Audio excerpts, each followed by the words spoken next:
Hi guys, welcome! So today we're playing Save the Villainess. This is a demo. I don't know what it's about because I'm going in blind. But yeah, hopefully this will be fun. Let me also notify my Discord people. I've been so disorganized today, it's a bit ridiculous actually. Okay, so stream news, hello VTubers.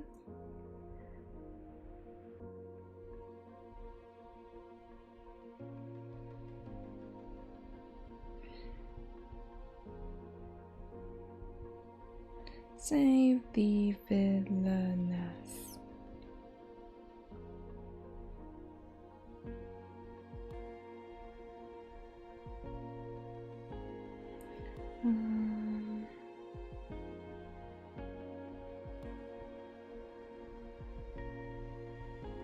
There we go.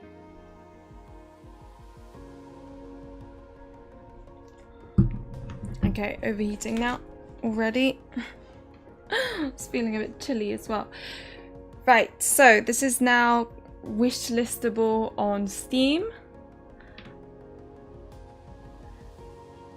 I'm just gonna start, I think. Oh, did I start? My computer has been a little bit slow recently. I don't know why.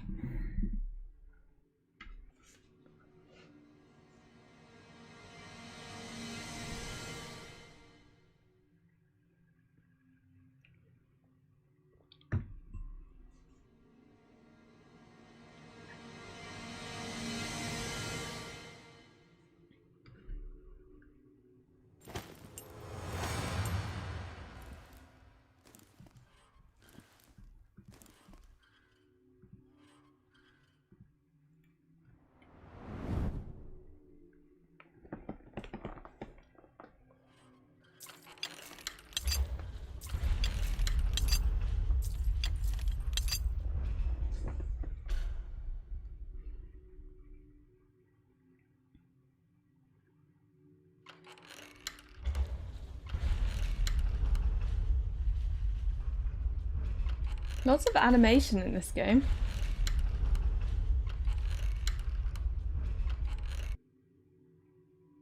Oh, what's going on? Shall we begin? What is your season of birth? Summer. I like this UI, it's so cute.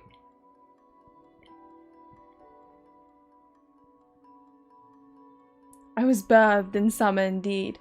Hi Kennedy, welcome! It is a beautiful season for bones to dry. Regardless of your unfortunate birth, we must move. Unfortunate!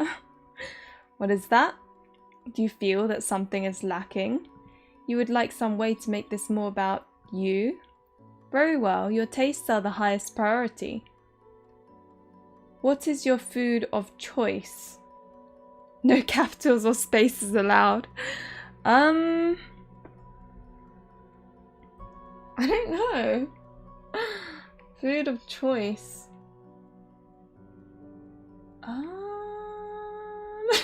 You guys gonna judge me so hard, but this actually might make it funny.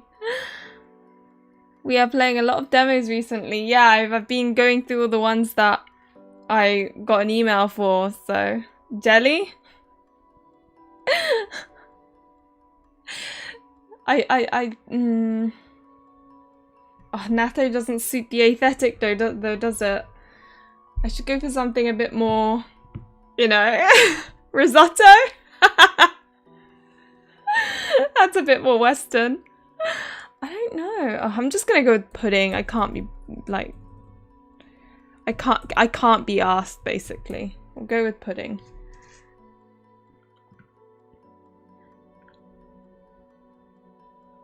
You prefer not to choose? Well, pudding wobbles and yields to outside forces. You are what you are, what you eat after all. Oh my god. You have exquisite taste in your mouth anyway. Were you expecting more questions? More focus on your desires? That time has passed, after all. Yours is not the only story. Ooh, glitchy. Not the only story. The only story. Very exciting. Chapter 1.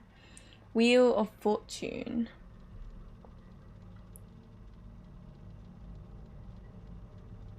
Hi Varga, welcome. I'll just type in what I like most. See, I like natto the most, but then it needs rice and space isn't allowed. So I was like, oh, what can I have on its own that I enjoy? And I couldn't think of anything, so pudding it is. The purpose of existence is that one should become conscious. Carl Jung.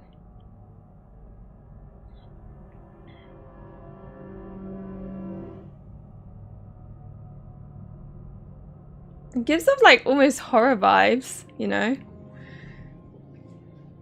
And for some reason, my Streamlabs is like really laggy. Do let me know if there are issues with the stream. Oh.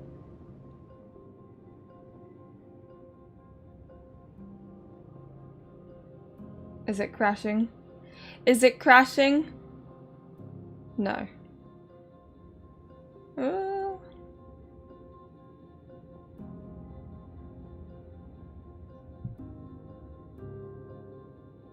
These characters look like red flags. Is it just me? Not responding. Oh, great. Oh no, it is. I really do feel awful for the devs because, like, my computer makes every game in existence look like it lags. This is an atomic game, for goodness sake. What would you wish the world to be shaped by?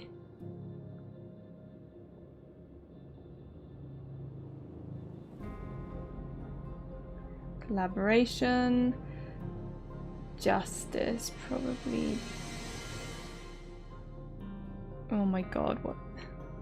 I'll go with justice. Are these options or?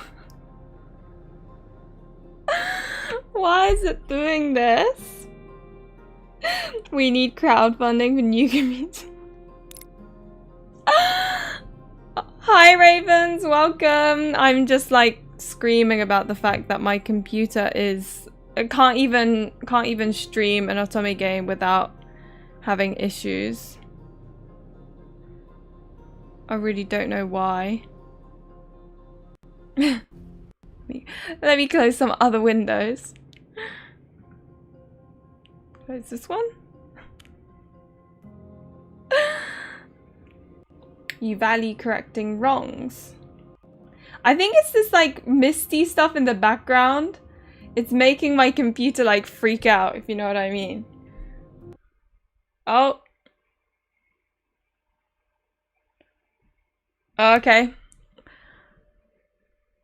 Slight problem occurred. Oh my god. Okay, let me just turn off this and have it stream on just my laptop because that seems to be better in general. I feel so bad if this doesn't work.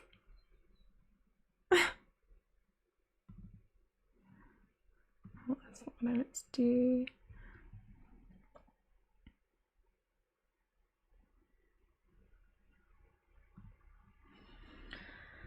It's not gonna be, this demo is notorious for poor performance. Oh, really?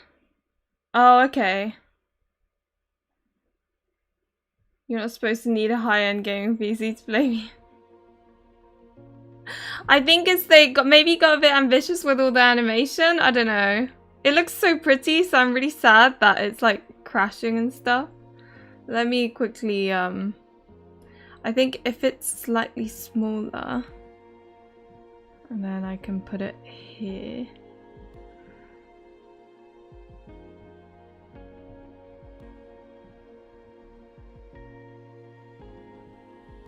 If I place it there. There we go. And then sorry guys.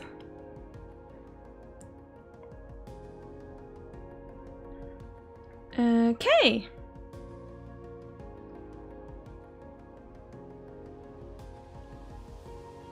Little streams forever to game on one PC and have a separate PC to handle streaming. Oh god. Okay. Right, start again. I think it's because there's so much animation going on, it's like a bit whoa, if you know what I mean. It's really pretty though.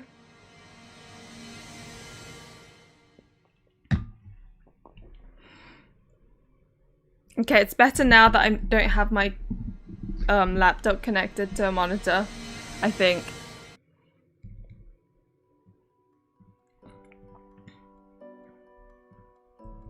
Yes, I was birthed in summer.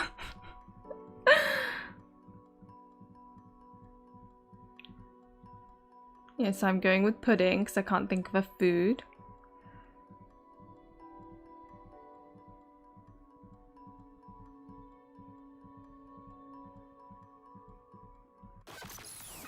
Okay.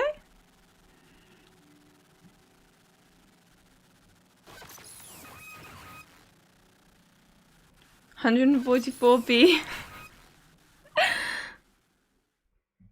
It's fine, isn't it? Look, it's good quality, I think.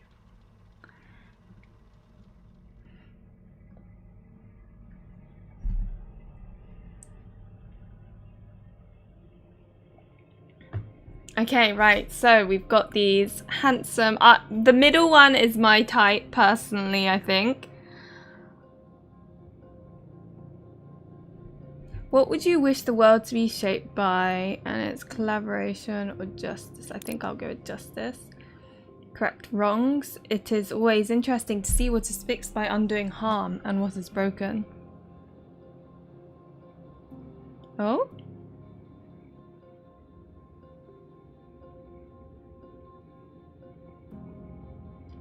Does that mean I picked the wrong answer? Using two is a good idea. I do it with reactions to long films. Record one laptop, watch actual film on another.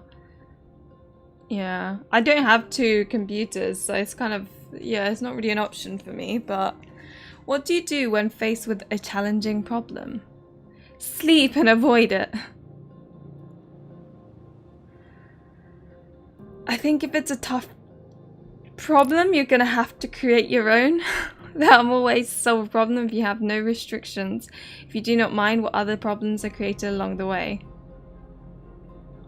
Hi Mariam, welcome!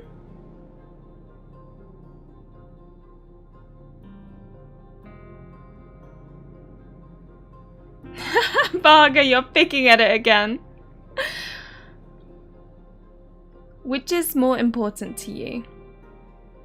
To find love through forgiveness, to love yourself and your own strength.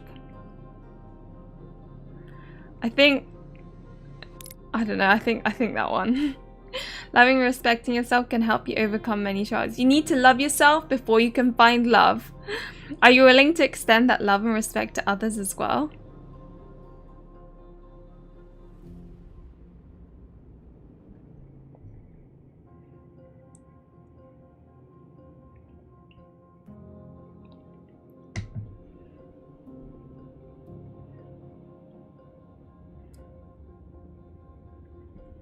I wonder what that, what I'm left with now that I've answered all my questions.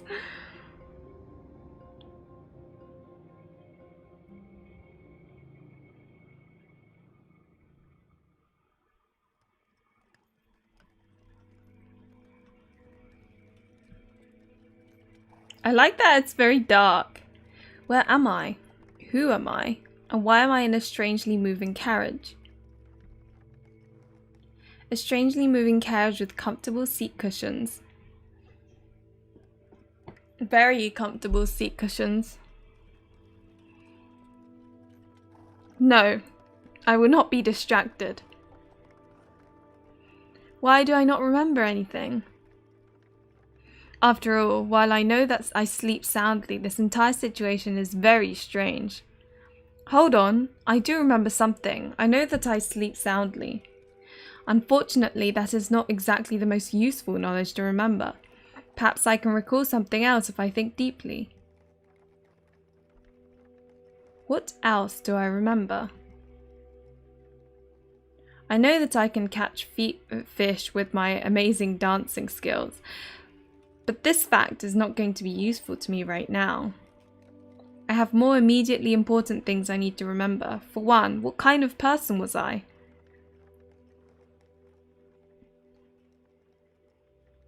Why am I travelling somewhere in a slow-moving carriage on lush, comfortable yet oddly ominous cushions? And why is my neck so sore? It looks like it's been bitten by a vampire. If I reach up to touch it.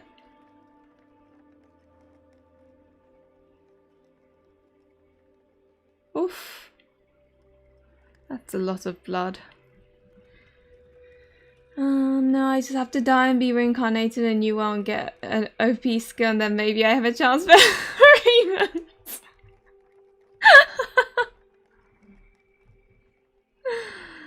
You can be reincarnated as a butterfly.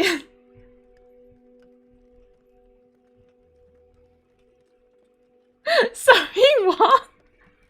Well, now I have another question.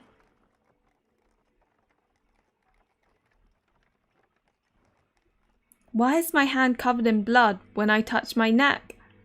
Is someone trying to kill me right now? Are these incredibly large cushions murder weapons? Why do I know how to murder someone with a cushion? I have to calm down. If I am going to survive and determine what is happening, I have to be serene. Which is hard to do when my neck is covered in blood. Serene. Think serene thoughts. At least my head is still attached to my strangely sore neck.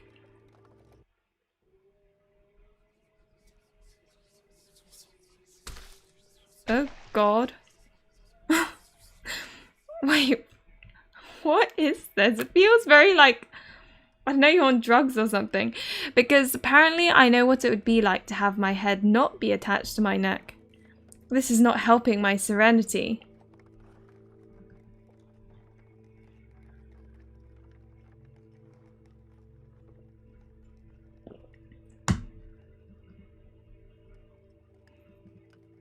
I have a head, I have a neck. They are delightfully connected. I have to keep my head.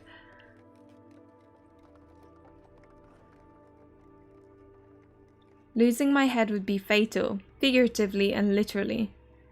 I am vulnerable, injured, and cannot remember anything remotely useful. I need to find some information that can help me. Even if this carriage is moving very strangely, something has to be making it move. I can hear the horses pulling it, and if horses are pulling it, someone must be guiding them. A loser medieval fantasy peasant is run over by a wagon kun and reincarnates into our world as a billionaire CEO. That'd be fun. So if I yell out the window.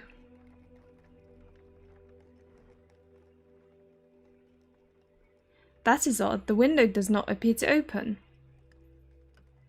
Perhaps if I yell loudly, the driver will hear me. Hello, Mr. Carriage Driver. Could you please tell me where we are going? He is not answering me. Well, if the driver is not doing his job properly, I suppose he would choose not to answer me.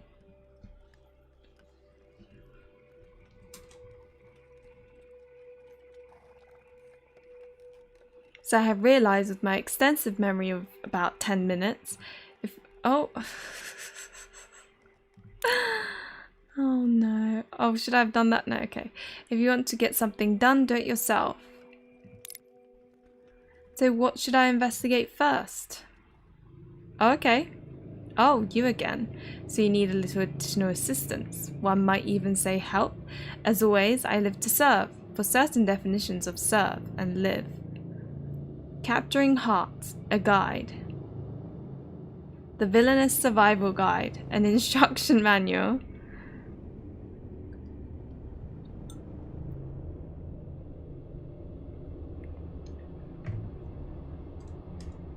Ooh.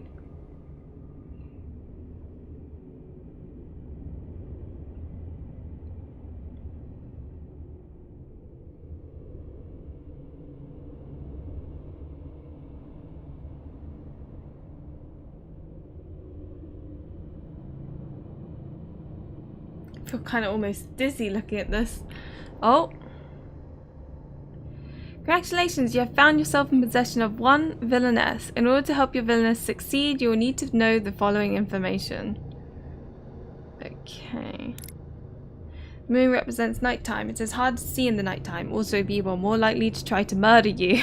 Oh, God. Okay. On the positive side, at least your terrifying nightmares and heartfelt conversations with potential murderers might be useful? Question mark. Sun represents daytime. Many clues are easier to find if there is light and people are awake to speak with you. Not all clues are helpful. Not at all. Not all people tell the truth. The narrator will not be responsible for any injury, irritation, emotional complications, or prolonged rashes that result from gathering clues. Symbols guide your choices. The combination of the sun and moon represents an unusual time. Sometimes one's villainess might encounter a time that is neither night nor day. Strange things might happen when time is no longer in effect. Stranger than taking advice from a talking book, you can be the judge. Heart represents a love choice. One cannot buy love, but one can decide whether they wish to gain love or to lose it. Do you want romance for your villainess? Do you want something else? Do you care more about impeding murder than manipulating emotions? Red hearts represent an affection rating. What's the difference between love and affection rating? It's true when a love choice is made and you see her, love is being increased. Okay. The black heart represents an affection lowering choice. Oh, God. So we want to avoid those. The magnifier represents deductive choice. Do you like solving mysteries, whether you do or not? You must to survive. If you make incorrect deductive choices, your villainess will face a terrifying ending. This is gonna have so many bad endings, isn't it? The purple butterfly represents a correct deduction choice. Do you like being right? When a deduction choice is made and you see a purple butterfly fly upwards, you made a correct deduction. You can then bask in smug satisfaction until the next murder attempt. The red butterfly represents a failed deduction choice. Do you enjoy failure? Oh, God. However, some failed deductions will have unusual consequences if you do not mind the risk of death. Further tips and tricks. Should you wish to receive fewer direct clues from me and no longer see hearts or butterflies after your choices. No, I like having the symbols. It helps me.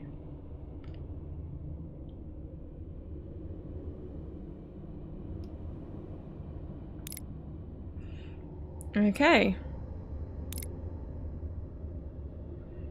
Should you wish to revisit my assistance or read further notes of use, you may seek me at any time at the sign of the butterfly. Solve the mystery, write the story, and then save the villainess, I guess. Complicated game. I feel like there's little bits of like gameplay elements, I think, I'm not sure. Which I actually quite like in Otome. So you're gonna fall in love with the killer. Possibly. It wouldn't surprise me. I feel like they're all gonna be red flags in some way or another, which also I adore, so.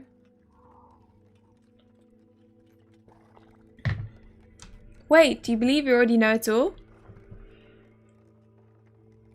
I don't know. Is this a tutorial? I kind of want to skip it because I hate tutorials, but I should learn.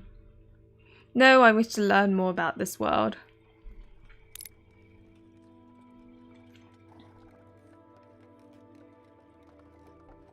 So what should I investigate first? Ooh, cute little butterfly. Oh, it just, oh, I the stubbornness of me makes me not want to click it. Fine. Yeah, I know how to play the blood. Oh my God.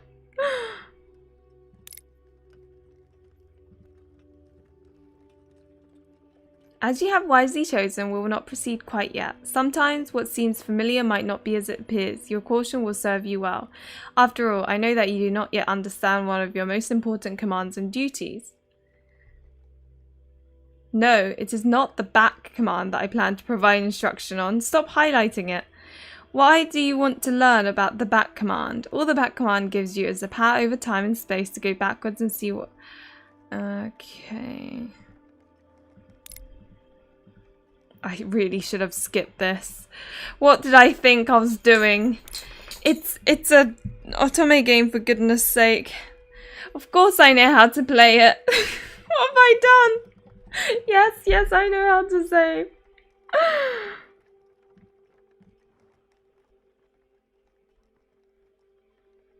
Oh, okay. So, right. Are my body parts still attached? These cushions must hide secrets. Cushions cannot be this beautiful and this terrifying without having secrets hidden in them.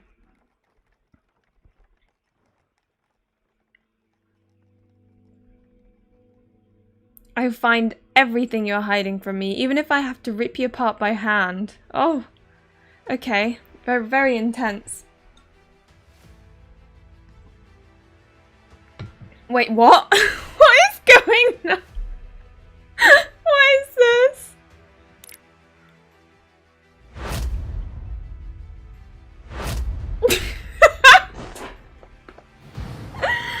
Oh my god. The cushion's on me. This is so dramatic. My dog is having, we call it the 7 o'clock squeakies.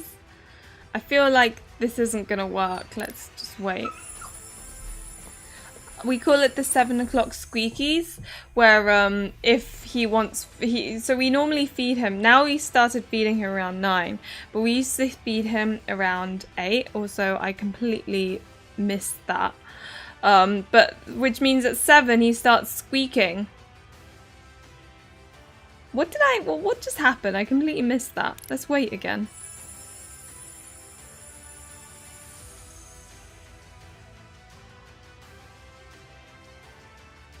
The cushions sparkle harder.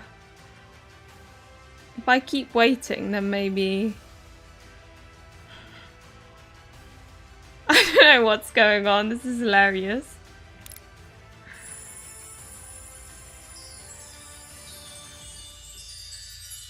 Oh! Sparkle! The cushions are blinding!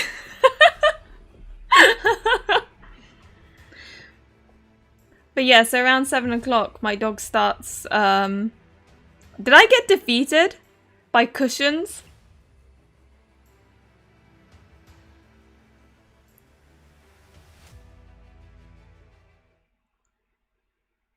Did I die? From sparkles? Surely not. Or did I defeat the cushions? These cushions are both beautiful and made of material stronger than me.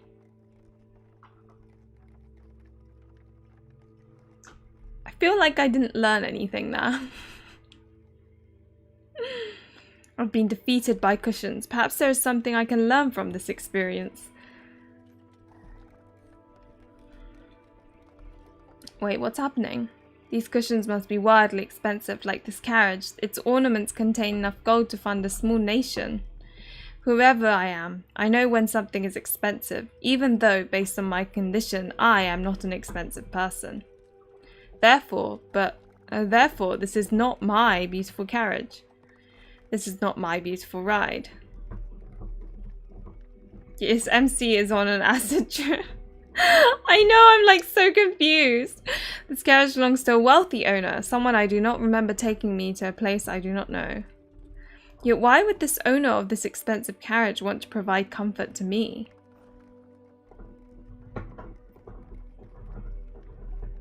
Okay, the cushions are a trap. I am being taken from where I was harmed. I'm going with the second one. I could be wrong. I was injured, ragged, and about one gust of wind from being blown away into the sky before getting on this carriage. I was not well enough to sneak onto this carriage, and I could not have gotten in here by accident. Another reason that I could not have sneaked into this carriage is that even though the driver does not seem to care about me, he must know I am here. I even called out to him. That means that someone has deliberately placed me in this carriage and on these cushions. The person who brought me here, my patron, did not treat my injuries to provide me with new clothes or a bath, but perhaps they thought the cushions would cure me. This is a lot of overanalyzing of just simple cushions. Why this game is hilarious. It's just so over the top.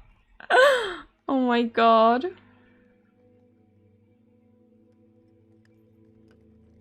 Would anyone notice if I took the cushions with me when I left? They are the only support I have right now.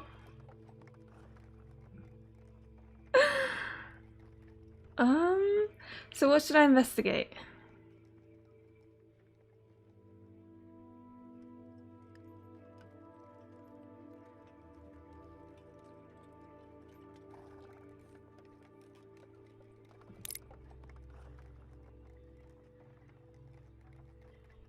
Hi Vince, welcome. Yeah, I'm doing alright. I'm very confused by this game. Surely I can learn something useful from where we are traveling. So let us see what the curtains are hiding.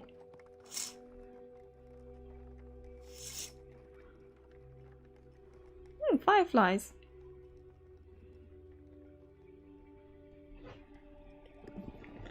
I'm pretty sure I'm not neurotypical with this game.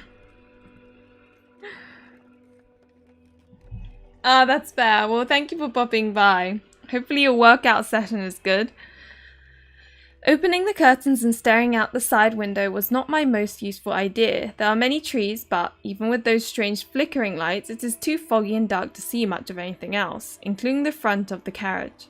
Someone must be driving me, but there is something very strange about the way we are moving. The carriage is moving so slowly that I cannot feel the ground moving beneath us. It almost feels as if we are going back and forth in the same place. The driver has also never spoken to me, even when I yelled to get his attention. Should I be concerned? Why care? Let workers do their job in bed. I think I should be concerned. Oh, I'm so jealous. I want to go to Italy. As beautiful as this carriage is, it obviously belongs to someone with a lot of money. I do not seem like the kind of person who would own this carriage, and the driver is not treating me as if I am paying his wages. Servants listen to the person who is paying them, if the driver is not listening to me.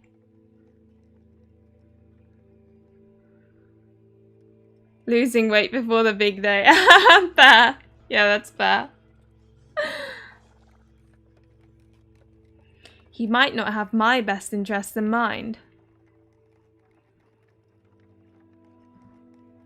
I could have pockets.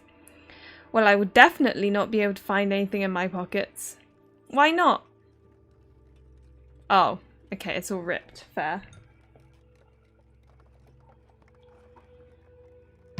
What part of Italy are you going to, Vince? Because I do not appear to have pockets. Unfortunately, this dress is even more mysterious than the lack of pockets. Why is someone riding in a beautiful carriage wearing something like this?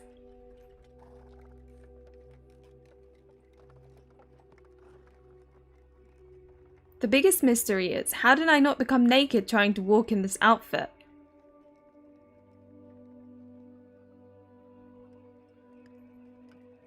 How are these rags staying on my body? Pockets in a dress, good luck. It makes me so happy when a dress has pockets. Still, I need to solve my immediate problem. Why am I riding in this fancy carriage while wearing this dissolving outfit? This dress looks like something that has survived numerous attempts to destroy it and then was used to birth several puppies. Hungry puppies.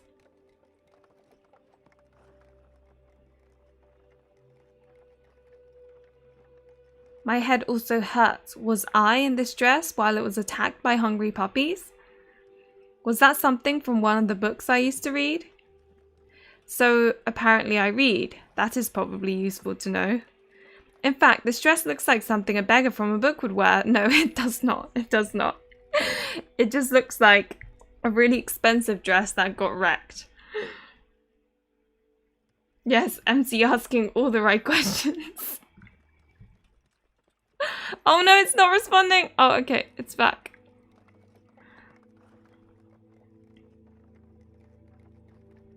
This dress also appears to have been damaged not just by wear, but by force. The dress and I have also not been washed for weeks based on the overwhelming smell. Lovely.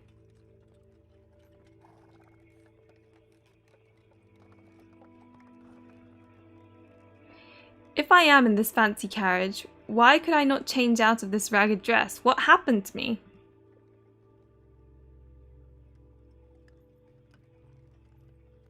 I could not change because I was a prisoner. I could not change because I was poor.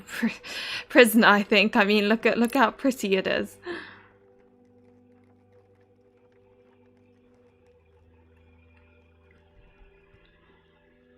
Based on the original quality of the dress, this was not made for someone who was poor.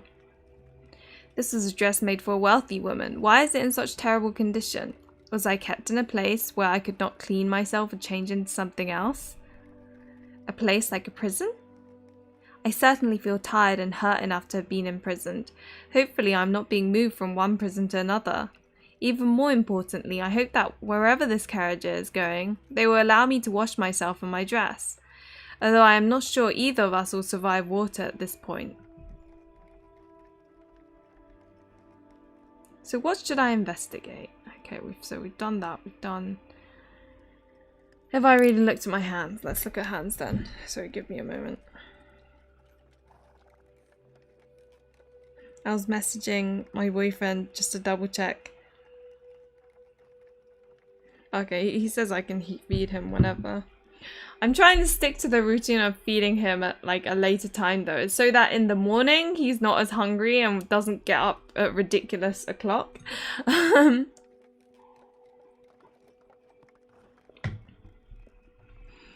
I know I was injured earlier and had blood on both my right hand and my neck. Perhaps I can learn more by looking closely at my hands. My head also feels like it was split in two and I want to know why. A good place to start would be for me to find the source of the blood that was on my hands when I touched my head and neck. Let me see if my right hand has any clues for me.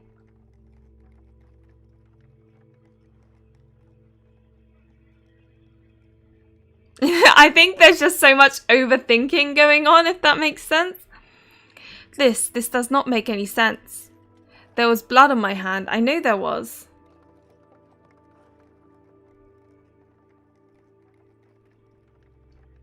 I just need to touch my neck again.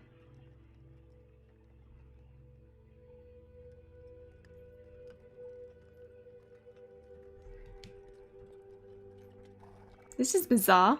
Not only is the blood without a source, there no longer seems to be any blood at all. I cannot feel any injuries. I cannot even detect any bandages or stitches to stop the bleeding I felt. Even the blood that was there earlier is gone now. My hand and neck are completely clean. Even if I could heal in minutes, the blood on top of the wound should still be there. I do not understand what is happening, but I do have another hand. Perhaps that hand will not betray me.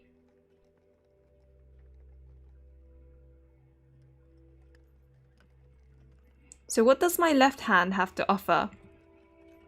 Well, this hand has no blood on it, imaginary or otherwise.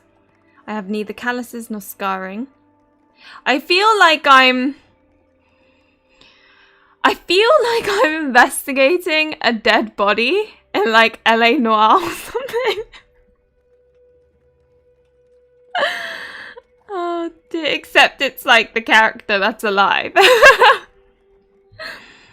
I have also never dug dirt with these nails. These are not the hands of someone who spent a lot of time using them for anything other than gesturing. I feel as if whoever I am, like crooking fingers at people. The finger crooking muscle as well. What is the finger crooking muscle? But why is there a faded circle around the bottom of my fourth finger? Gee, I wonder why.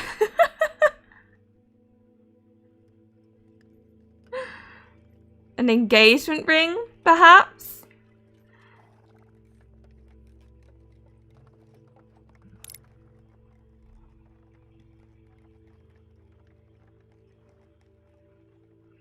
Why would I have a ring mark on the fourth finger of my left hand unless, was I engaged, married? Unless this is the plot of a very naughty book. I'm sure that a lover would not have me tossed half naked and injured into a carriage by myself. At the very least, one would think I would still have a ring or some sign of their support. I'm deeply afraid that my taste in lovers was very much like the state of my body right now. They both stink.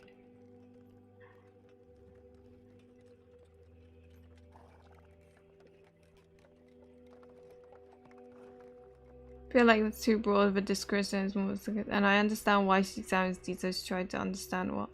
Oh, I think I recognize this game. Hi, Hika, welcome. Would you seem like she's observing? Yeah, right? It's almost like she's gone to a dead body and she's like, okay, right, the belt. Oh, it looks like it's been undone and put back incorrectly. Or, oh, look, she's got blisters here, which means she probably does this exercise or this, or, you know, except she's doing it to her own body. She's like, oh, I see that there's a medical bracelet on my arm. You know? So what should I investigate? What else is there? Any body parts attached? But even though she states every detail in the description feels... I think it may not feel as kind of... I think it doesn't feel revealing because of the way it's sort of like... I think it's like kind of a bit too... I don't know if like over-described is the right thing. I don't know. It could come across as confusing because everything's almost like she's overthinking. I don't know if that makes sense. Well, then when I investigate my body, my feet hurt enough for me to wonder whether or not they are still attached. The good news is that my feet are still attached to the rest of my body. The bad news is that there is definitely a reason for my feet to be hurting.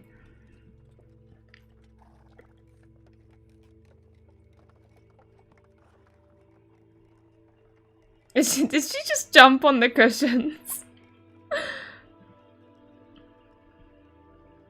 Unfortunately, not only are my feet filthy, there's a strange and consistent bruising around my ankles. The bruises hurt and seem to be recent, based on the colours.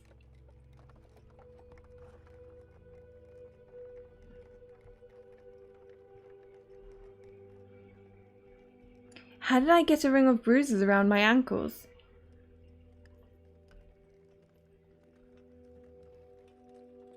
Never put your feet inside a bear trap. Something was attached to my... I guess those... What? Not manacles? What are they? The things that strip around your foot.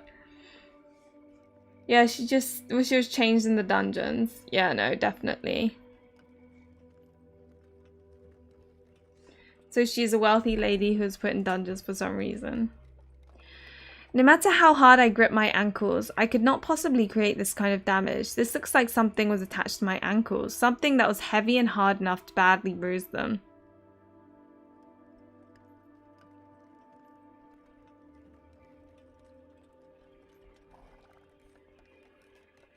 Was I shackled? What happened to me?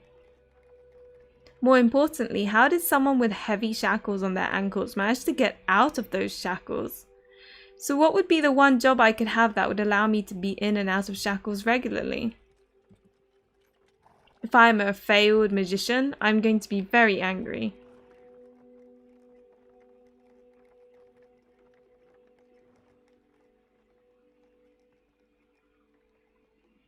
I love how Varga's just like telling us about all the info on the interview.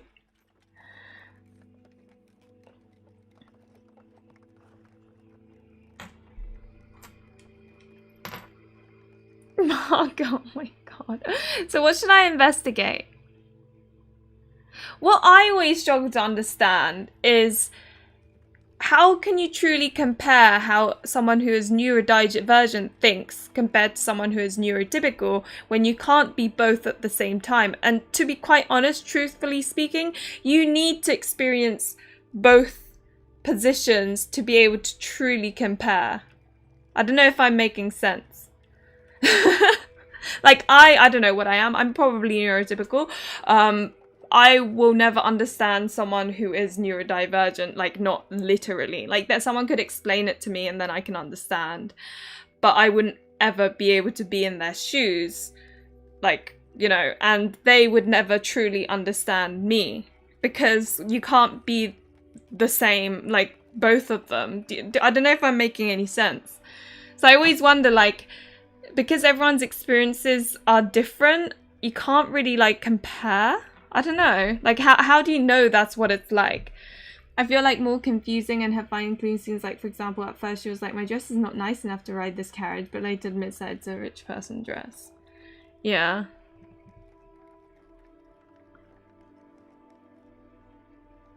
No more investigation. It's time to deduce.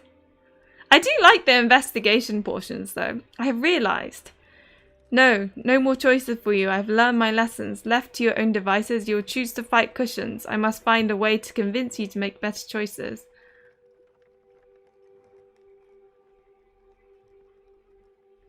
What? No, the concept of not knowing what you are doing.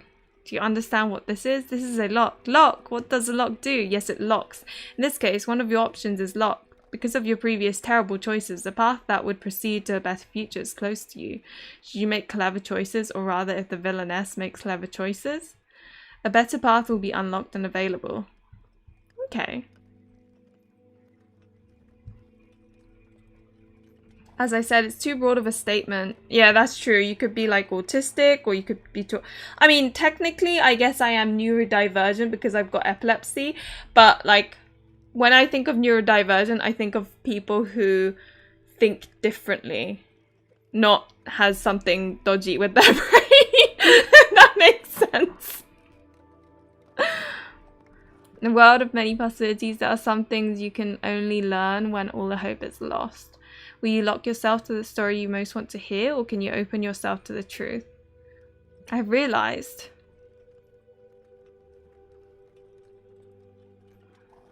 I am in serious danger.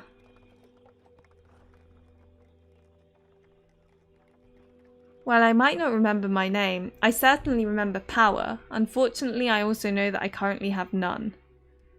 I was injured and imprisoned, lost a long-term engagement ring or marriage, and I'm currently traveling to an unknown location surrounded by ominously comfortable cushions. However, this is not how I always lived. I was obviously once wealthy. I feel like this portion, though, is sort of like a tutorial, because let's face it, if we were playing this game, without all of this, we would already know from her rips that, you know, she's used to be rich, but clearly something happened. She's being driven away. So someone wealthy is either taking care of her. Like, you already deduce this sort of thing by looking at the pictures and things, but I think this is their way to introduce you to, like, the investigating elements, if that makes sense.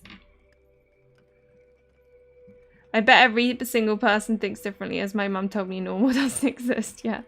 It was easier when we just said Cocoa for Cocoa Puffs or...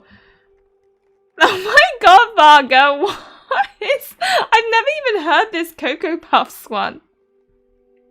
My stepfather always calls me a fruitcake. Because I say silly things.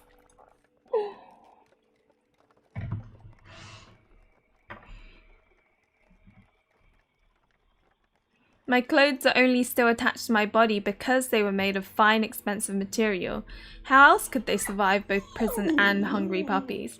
On the literal other hand, my poor fingers have obviously never faced a choice more serious than which servant to crook my pointed finger at before I would wound up here. So how did I go from luxury to misery to this beautiful carriage?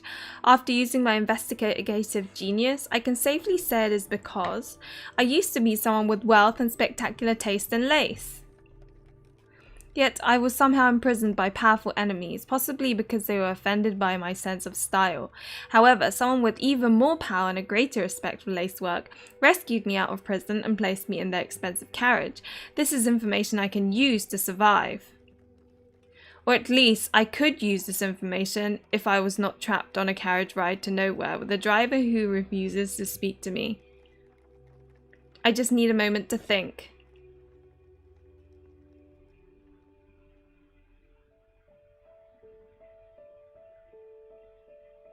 Ooh, cute! You can see her sitting down now.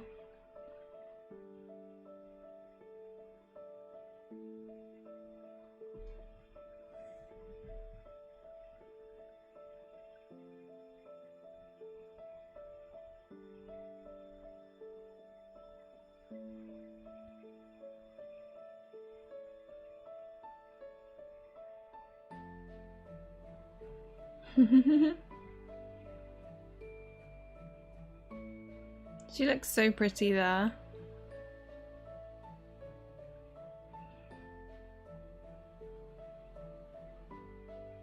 I do think the art is a big strength of this game. All of it has been really pretty so far.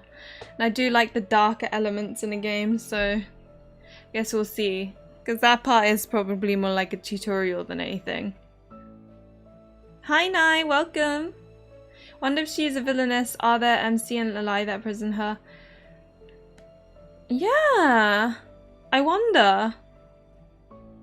Lots of sparkles. I want to get to know the love interests already. Where are they? The best part, as I always say.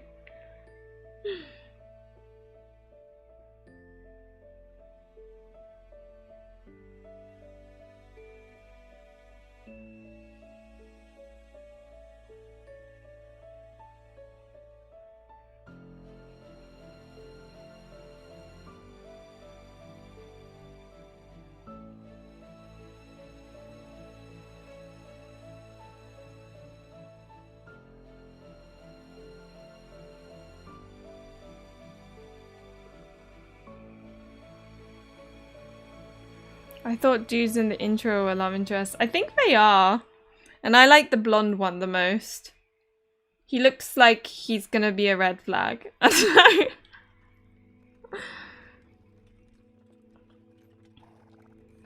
could have sworn I saw a light in the window. Am I imagining things? For a moment, I felt more real and less like a creature lost in a strange dream. More importantly, was that light someone coming to meet the carriage? That gives me an idea. I know that the patron who pulled me out of prison had the power to rescue me and put me in this gold-lined carriage. This means my patron must have both money and political power. If only I could borrow some of my patron's power, a power that people obviously respect. Ugh.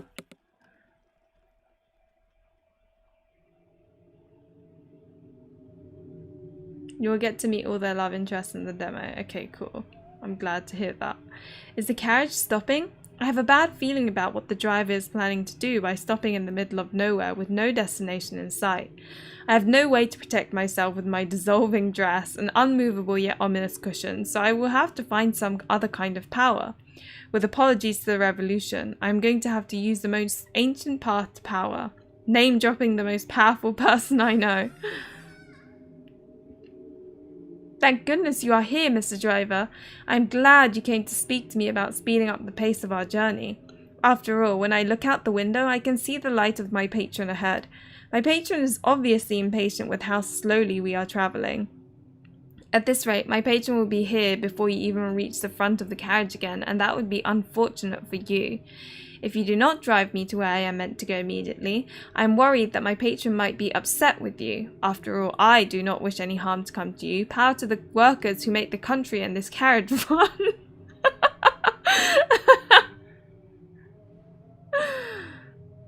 Oh dear. Those damn cushions. Vulcanity. Did it work?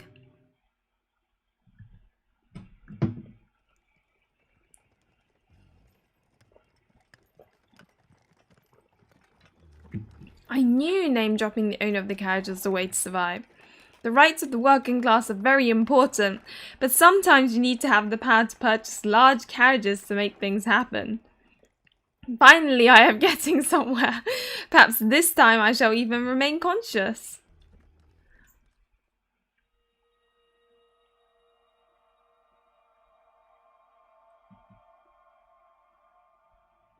Chapter 2. The Tower. And I'm gonna briefly take Bertie out. Actually, he seems fine.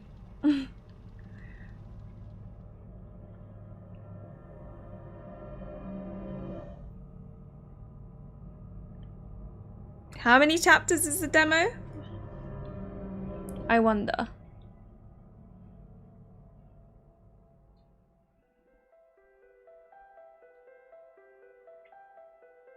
Romance.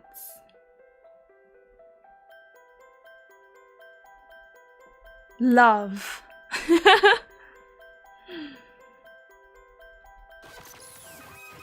Betrayal. That's what I like to see. Some good old betrayal. Juice it up a little bit. I'm here for the drama.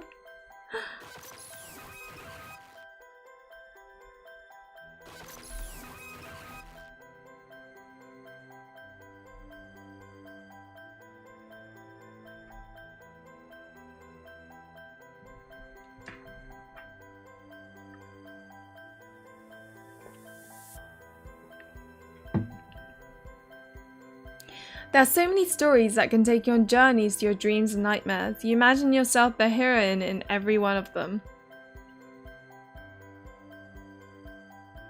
Do you remember? Do you remember your sanctuary from a cruel and unforgiving world? Do you remember the hours spent reading until your eyes were so dry you could no longer weep? Well, I'll probably play for like 2 hours, 3 hours maybe, and then if it's not over, then I'll just end the stream there, where it at a good place, if you know what I mean.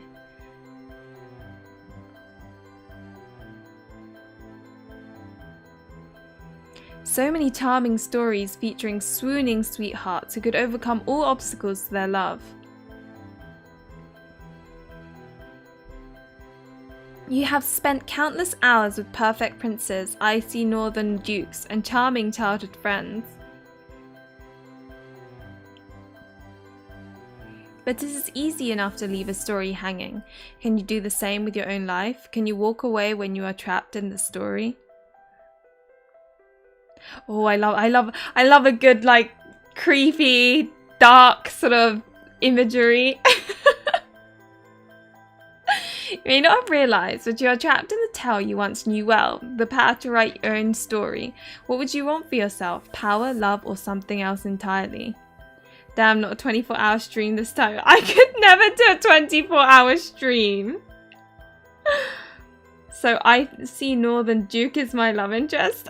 Kennedy, a little face. You are alone and do not know who or what you can trust. Do you seek to keep that isolation, or will you take the risk to reach out? Above all else, a single wrong choice, a moment of inappropriate hesitation, and you will not live to leave this cursed story. If you would protest that sweet story should not have much danger, remember that not everyone in such tales can be loved by the creators. In the magic of storytelling, for the heroine to succeed, there must be something to succeed against.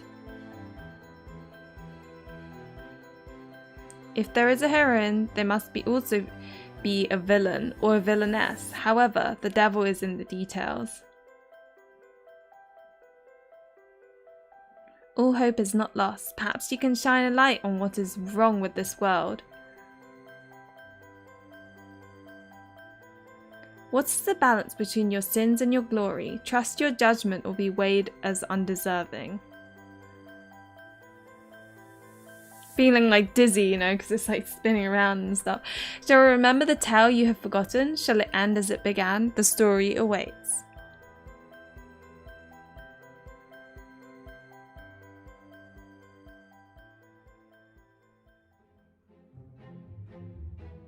Once upon a time, there was a lovely heroine who wanted to be loved.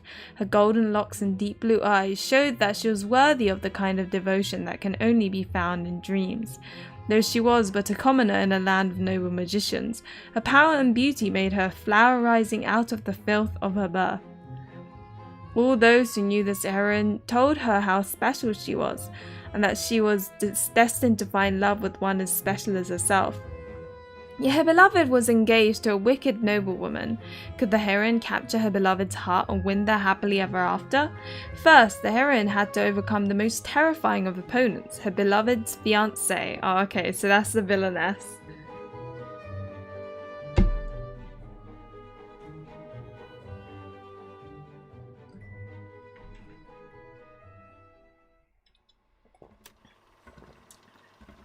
Does it feel as if you are getting nowhere? There are many stories, many truths in this world.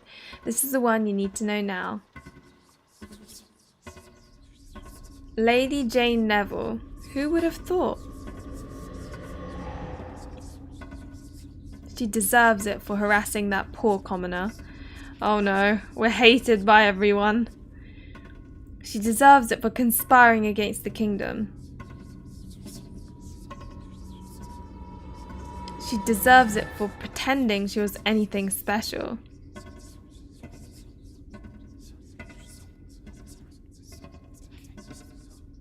Yeah, I guess so. Was he not her fiancé, the one the commoner is involved with? Well, he made the obvious choice when you consider Lady Jane's deficits. This is so exciting. Let us see Lady Jane pay. What did Lady Jane do that's so bad? Oh my god.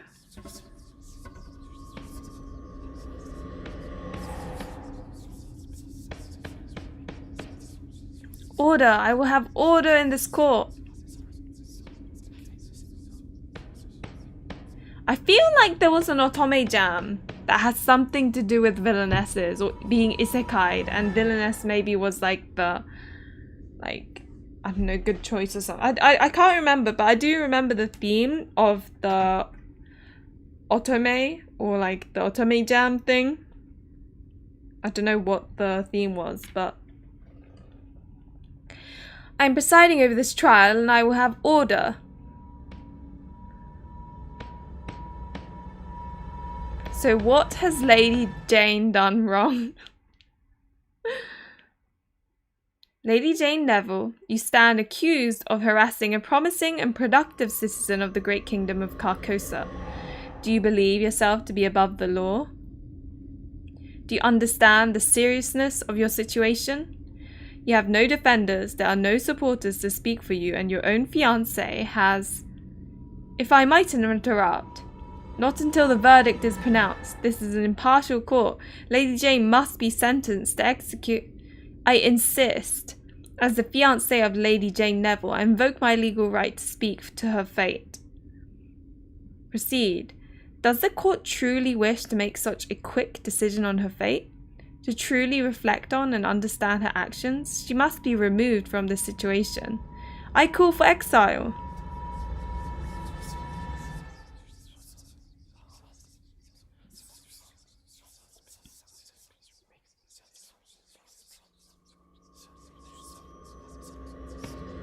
The jam theme that year was more because the Villainess jam was too popular, so the inverse.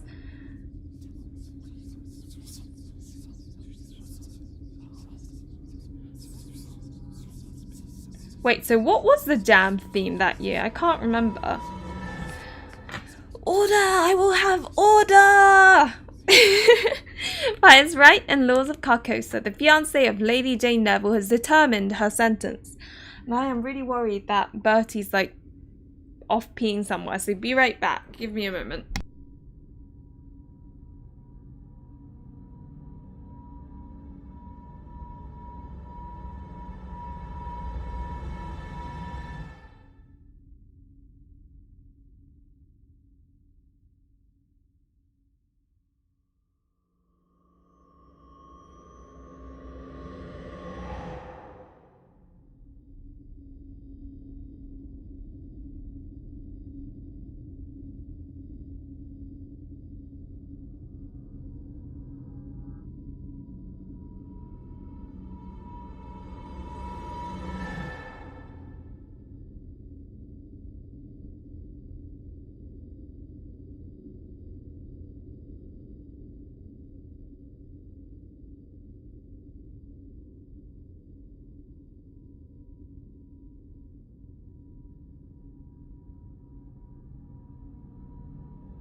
There we go.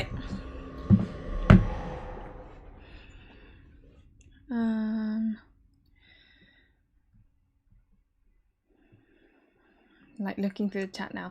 Yeah, Bertie has been put outside in the garden, brought back, and now he is eating, which reminds me I should probably let my boyfriend know because I'm home alone today.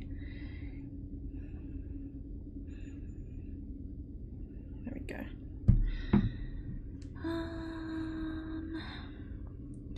We have Just Say Jam now too. Did I miss the stream? No, it's not over, don't worry. At first it reminded me a bit of a revenge book I translated where more like it is she's tortured and killed but prays to her gods before death and is revived, sent back in time.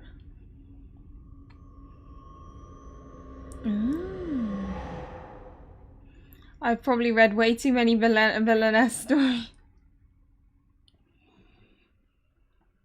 I haven't actually read any Villainess ones.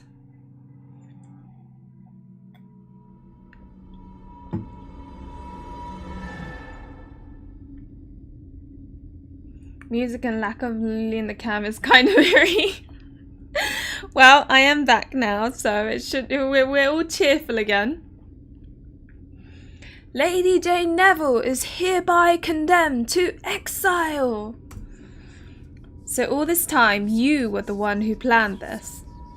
My fiancé, my beloved, my betrayer.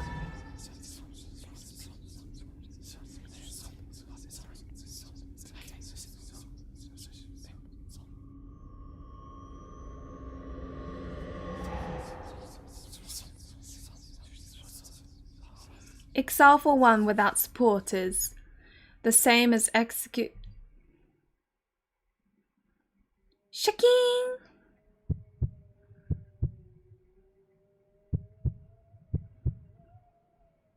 It's funny though, right? Because this guillotine looks so scary when it's so much nicer to be guillotined than get like your head struck by an axe or something, for example. Bad ending already? How attached are you to your head, my lady?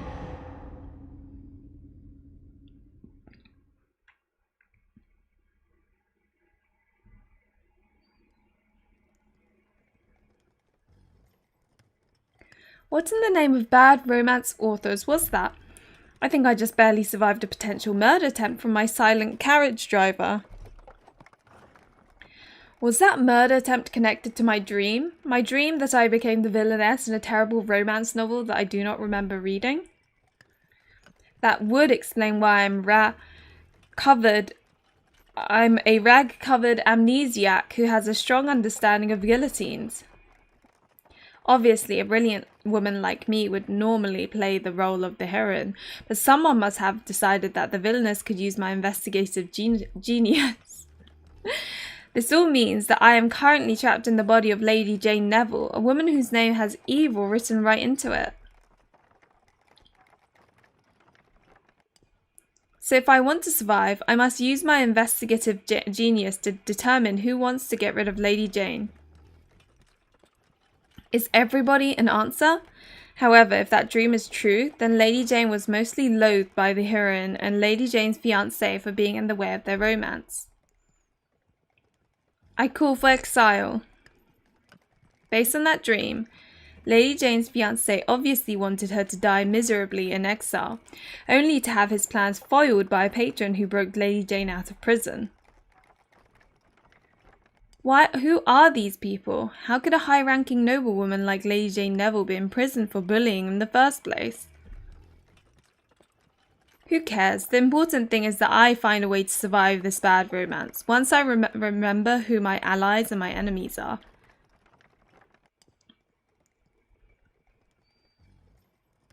Serene. I am serene. I am much smarter and better looking than any terrible writer of adulterous romances. I am now Lady Jane Neville, and I will stop any murderous fiancé with both subtlety and my knowledge of bad romance novels.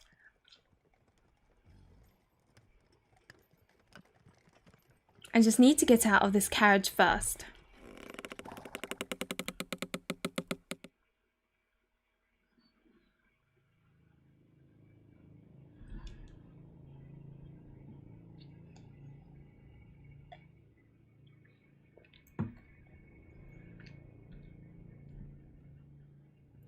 Go on game to lots of translators. They translate in bits and don't even get to play what they are translating. They have no ideas on how to translate vaguely. I did not mean that I wanted to leave that quickly. I guess having multiple people work on it at the same time is like quicker, right?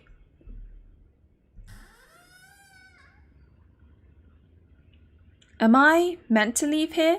Surely the driver cannot behave that suspiciously a second time. I have so enjoyed our conversations, Mr. Driver. I will miss them wherever it is I am going.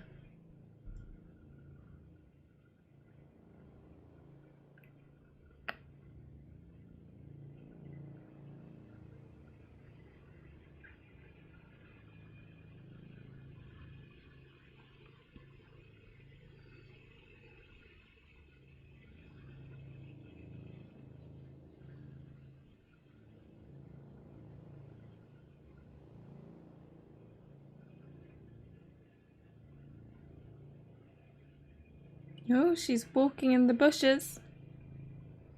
Somehow this view is even less appealing than it was when I saw it through the window.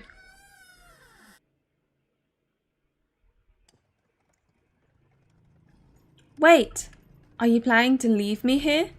Wherever here is? What am I meant to do now? Hope for enlightenment? Fine then, let there be light.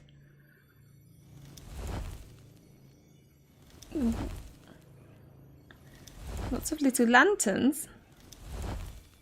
Was that windows?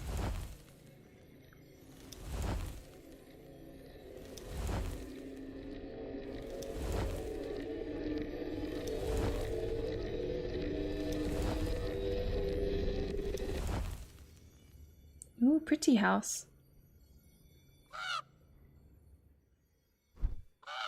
This game does feel kind of weirdly trippy though, is it just me?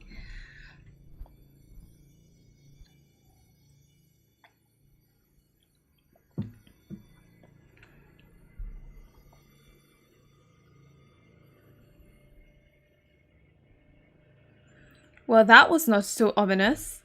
This place is not at all suspicious or murderous. What next? Will the dead now call for me? Come closer.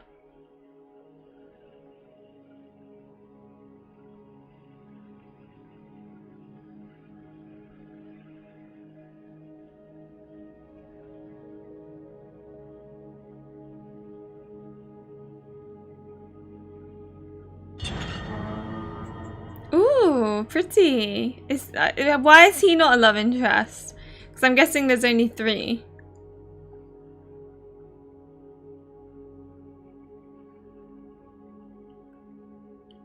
My gosh, look at that little choker brooch, whatever it is.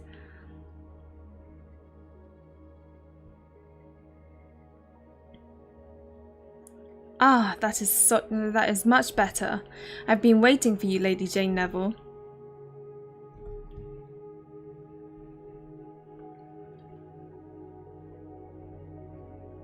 Welcome to the house. So that confirms that the dream was real. I am trapped in the body of a villainess with amazing hair and poor taste in men. It is reassuring to know that someone in this story is both polite and willing to not instantly murder me. Yet if I am currently the story's villainess, how much can I truly trust this person? I have 1,000 questions to go along with my new name, but I cannot afford to ask any question unless I am very careful. I must be clever, calm, and in control. I must find the perfect way to respond to the servant's welcome. Got to wait for the fan disc?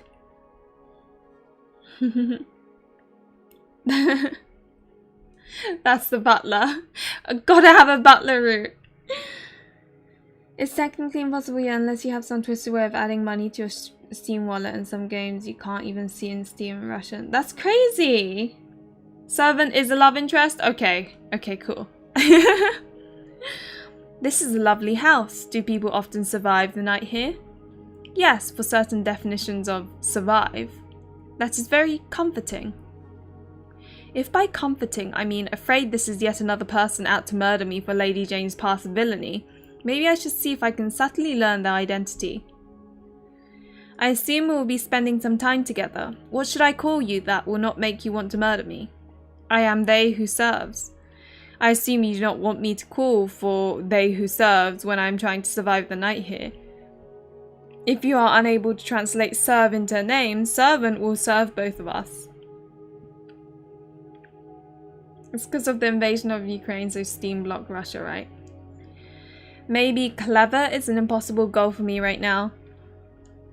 So instead, I should say something that sounds like I am perfectly normal non-villainess who knows how to not be suspicious.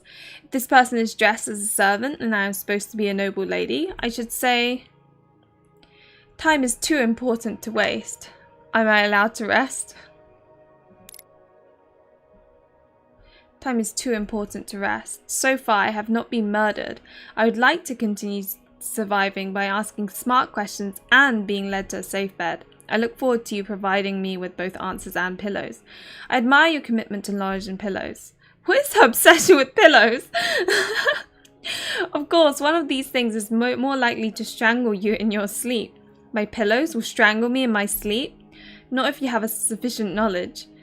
Then I will not let myself be defeated. I will find the information I need. I will spend all night grappling with it, if necessary. No matter how hard, no matter how long, I will succeed. I believe in your stamina, my lady. Should you work up an appetite, I am happy to serve. After all, I admire someone who can handle difficulties that are both long and hard. I'm unsure if you're just being mysterious or if you're trying to delay before we enter the manor. Time is a terrible thing to waste. Shall we proceed? Let us see this charming house. I hope that it and you will meet all my needs. I hope that we will both provide all that you desire. Welcome, Lady Jane. May you find what you seek. After you.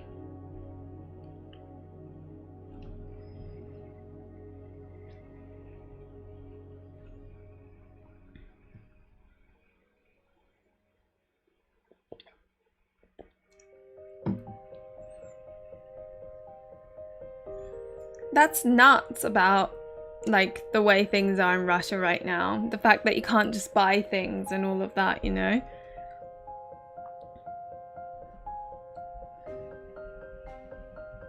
Ooh.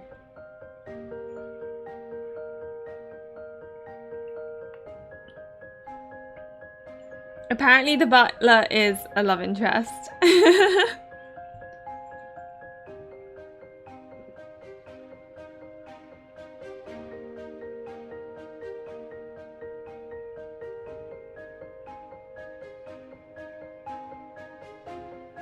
Oh no, we're doing the twirly thing again where I start feeling dizzy.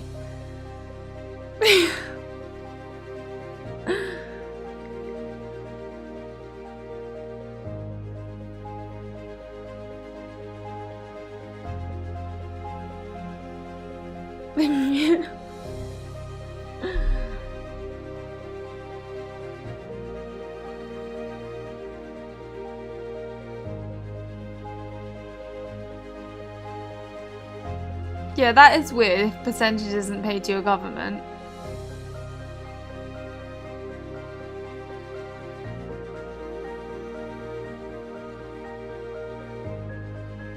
Is this an opening theme?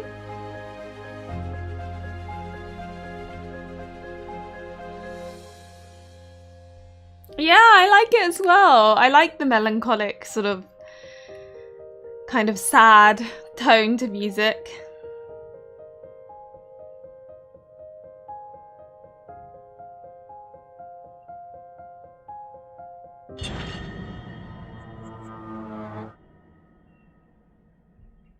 Yeah, I'm glad to hear that so that your boyfriend can like send you gifts.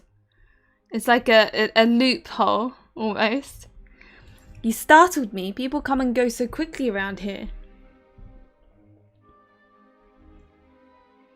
People come and go as they must, whether it is fast or slow is a matter of perspective. Stop right there. Have you noticed yet that your perspective is not the same? Of course you have not. Let me try to simplify things. This is Jane. If you move, Jane will move too. See Jane move. There will be movements where the perspective changes and you'll be able to see things more clearly. Should you look around, you will be able to discover things that might have been hidden or not. If there are voices blocking what you can see, you can hide them from view while you explore. Pay attention, find what is hidden, but above all else... Save the villainess.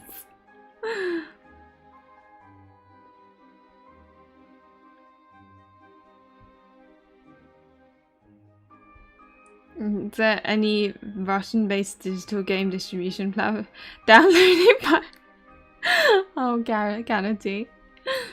People come and go as they must. Whether it is fast or slow is a matter of perspective.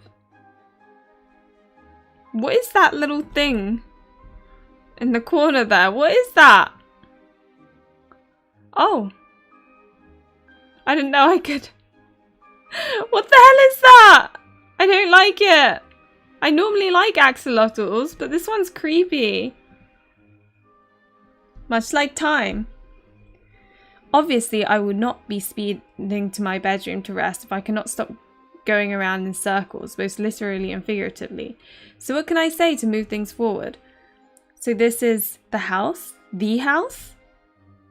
As you can see, my lady, there are no other houses here. Therefore, this is the house. Certainly, everything about this situation is perfectly logical, however. Can you tell me something useful? Why is the house alone? Is it shy? Did the other houses vanish into the fog? These are all excellent ideas, my lady. I tried clicking it, but nothing happened. Hi, Asia, welcome!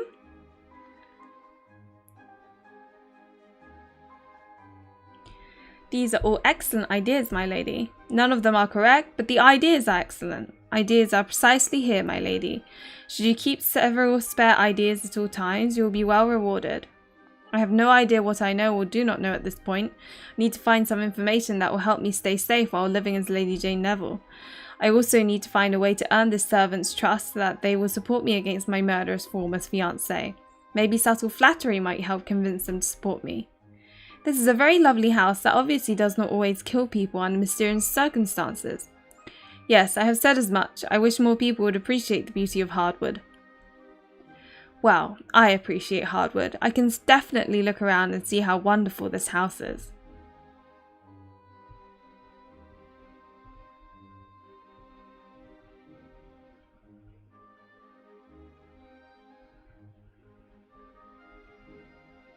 For instance, this is a perfectly normal ceiling. There's nothing strange about having wall paneling, wainscoting on it. Normal manors often have heavy wooden panels on their ceilings that might unexpectedly fall down at a moment's notice. That is correct, my lady, though I would suggest you be careful where you stand.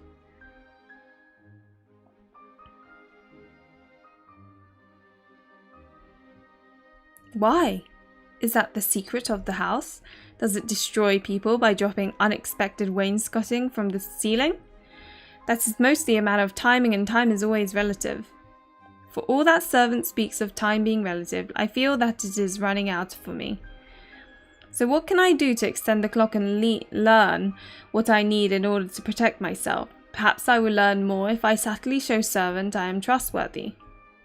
Speaking of timing, you can tell me anything at any time. I am very trustworthy. Ah, how wonderful that you are very trustworthy. Oh my god. In which case, the secret of the house, yes, is that we barely have the wainscoting under control. What? It is very difficult to tend places beyond my reach. I am both ashamed and impressed that you notice my inability to serve. This is beyond my ability to respond to. Wait. Ignoring the obsession with wainscoting. I don't even know what wainscoting is. Like, servant said we. This is my chance to discover something useful. That is not the only thing I have noticed. By we, do you mean you and me? Are there others in this house? Are there others in this house? I mean, other than you, myself, and the wainscoting. Is it wainscoting or wainscoting? I'm gonna go with wainscoting. Very clever, my lady. The inhabitants of this house vary, but they will become clearer as you decide. So there are other people in this house. I knew that light in the carriage window meant that someone was there. So does that mean my patron is here? Or is it someone else entirely? Is my former fiancé lurking in the wainscoting while preparing to murder me? Either way, I had better make sure a servant is on my side and not tempted by lurking fiancés. Well, no one else here could possibly be as remarkable as you. Oh, my lady, in several hundred years your bones will grow flowers as lovely as your long decayed flesh. Oh. On second thought, I hope I meet some of the other inhabitants soon. Hope that my honesty does not confuse you. I am not sure I ever stopped being confused. However, I do appreciate you answering my questions. Unfortunately, all of servants' answers raise even more questions. I have just realized I had no memory of this person when I arrived at the house. And on Switch I set my region South Africa, and I can pay with my boyfriend's Kazakhstan's card this way and just return money to him in rubles. So how many love interests we have? I don't know, I thought it was 3, but apparently this guy is 2, so 4, maybe more. Oh, Higo, you're from Brazil. That's where my parents are right now. I think they're going to be on the way back tomorrow. Ah, you just thought a gift is not allowed if it's in different currency? Yeah, no, I should work fine. What is wainscoting? I played all of this part without having any idea apart from it being related to sea. Let me Google it for both of us. Wainscoting.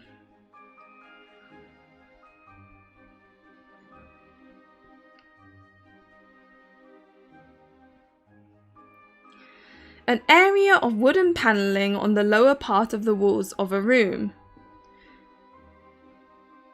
Alternatively, a drab yellowish to brown coloured European moth.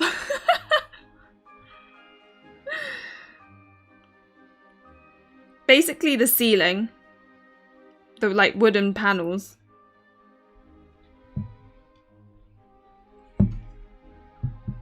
Five love interests and the butler is non-binary. I see.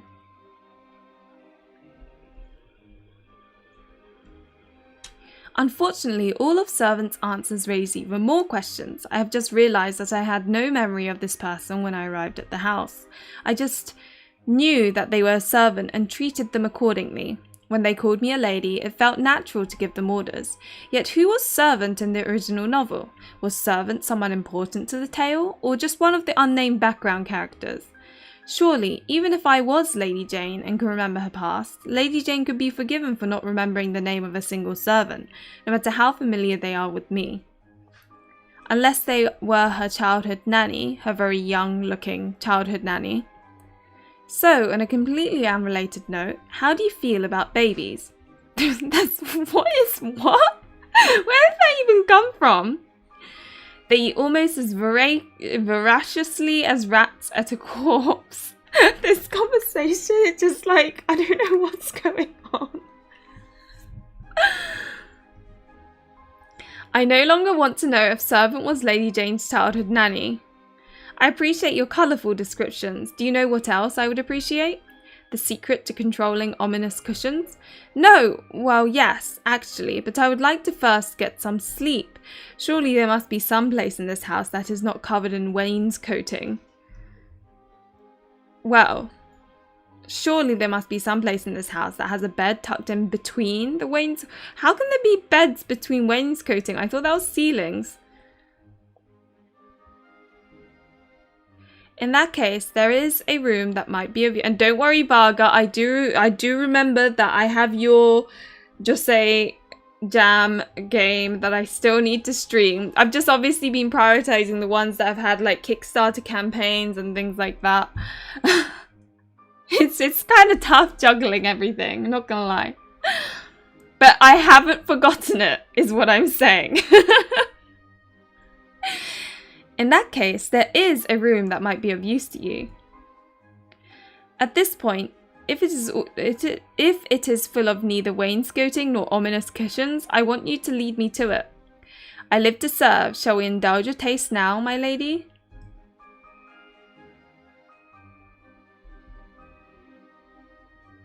This is the main character. I know, I know.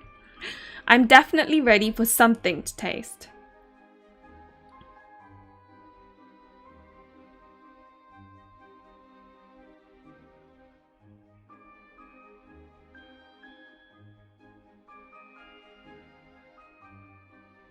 I quite enjoyed Canity's little VN. That was fun. Was it Heartbreaker? Was that the name of it? I can't remember.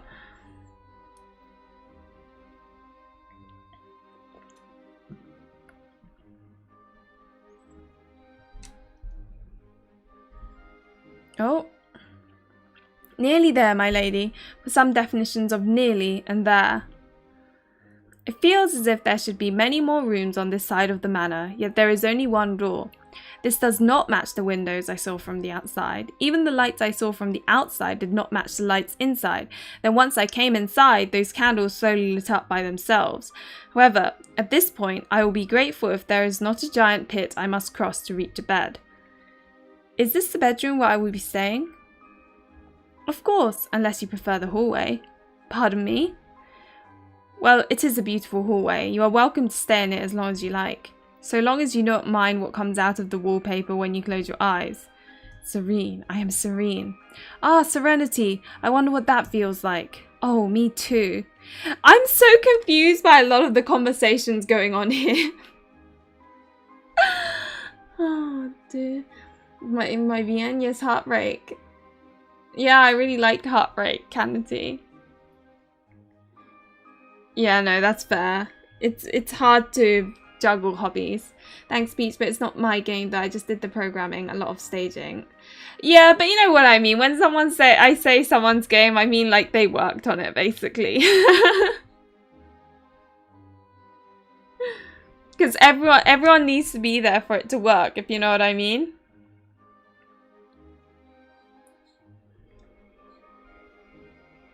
Now I know who to hire as a programmer for when I have money.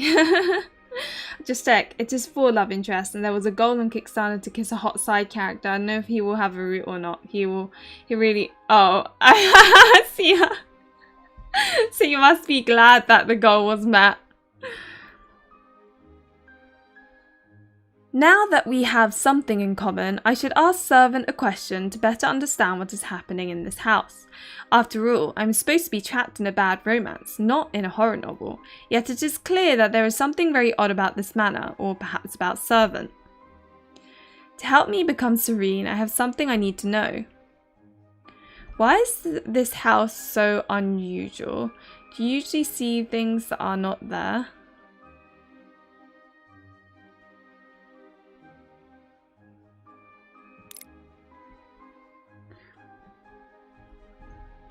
Perhaps it is the other houses that are unusual and this house is as houses should be.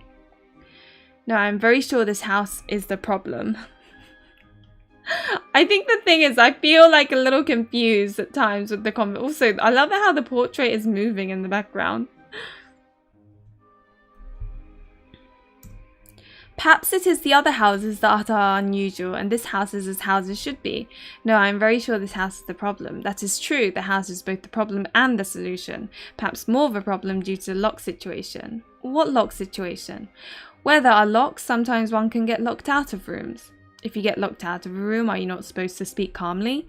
Since communication is key. You are as witty as you are lovely. I'm not sure whether or not I was just insulted. However, the only thing worse than being insulted is having to ask whether or not you were insulted. So, as I definitely understood your clever words, I am now ready to sleep and think about how clever you were. It didn't low down. I want him to have a kiss, CG. Aw, Sia. Would be fun to romance that main character with golden locks and blue eyes. Whew, what a coincidence. I'm ready to stay awake and think about the same thing. Well, I am ready to take my chances with whatever is beyond that door. Yeah, the convo is... You know what the conversations are like? You know in Big Bang Theory you have Amy and Sheldon and their conversations... I mean, their conversations actually make sense, but they're like very... I don't know how to explain it. I really don't know how to explain it. Then, while the evening is spread out against the sky, let us go. I feel like, you know what it is? I feel like I'm watching Shakespeare or something, where I think I know what's happening, but I don't. Imagining enemies to lovers plotline, then throwing away that prince they were fighting over. Oh, okay, Kennedy, I like that. Yeah, I like that. Enemies to lovers. Basically, yeah, that's actually good. I like that. Bazinga! After you, my lady.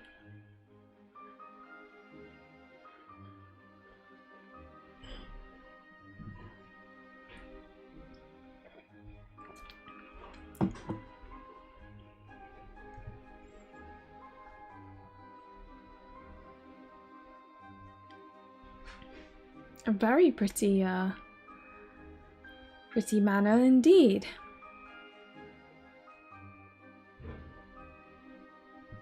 Bazinga is something that Sheldon from Big Bang Theory says when he's saying, like, because the thing is, he's so serious that even when he's joking, which he doesn't do very often, but even when he does, you can't tell.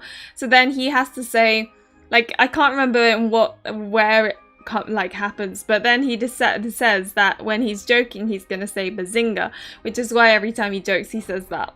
So it's like a Sheldon thing. Yeah, in Shakespeare, it was always hard to understand what the heck they were saying. So the bed is placed against the wainscot. Oh, not the bloody wainscoting again. Were the builders unable to stop creating wainscoting long enough to make a space for somewhere to rest? Rest is temporary. Wainscoting is eternal. If Servant was a Stardew Valley character, his favourite thing would be wainscoting. That seems like a design decision that will cause problems when wainscoting starts falling on people just trying to sleep. As I said, rest is temporary until it becomes eternal.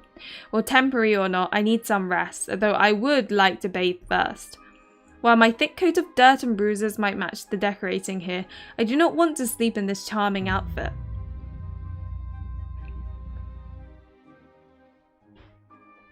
It appears I have another concern as well. Based on the noise of my stomach, I need some way to fill my hunger. The bath has been prepared and food is available to consume while you wash. Still, while the bath is available, I will not be joining you. What? I cannot provide you for all your appetites and needs. Excuse me? Do you want Servant to be in the bathroom with you, main character? Like, really? You're excused. Still, you will need to clean your body and thoughts on your own. Good evening, my lady. May you wake from your dreams.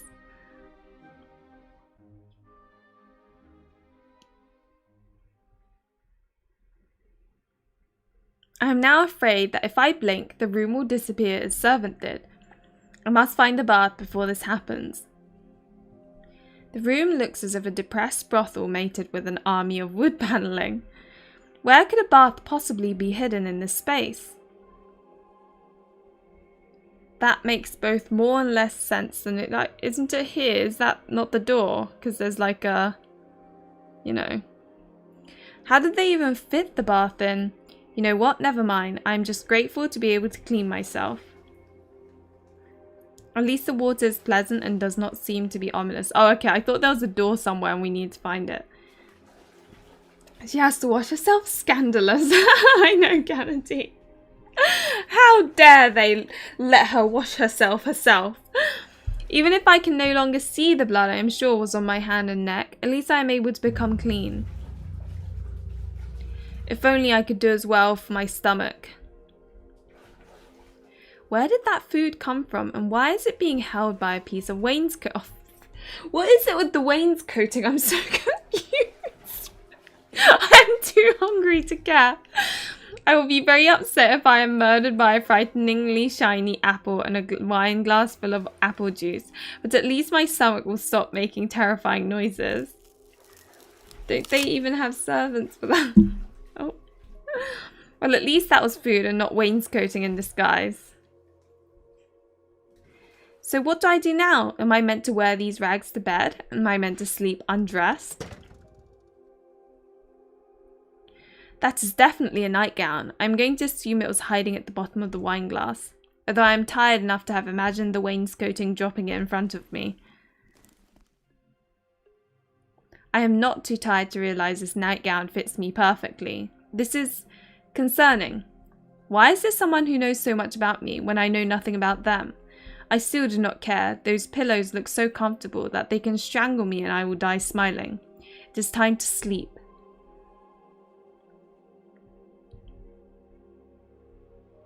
Oh.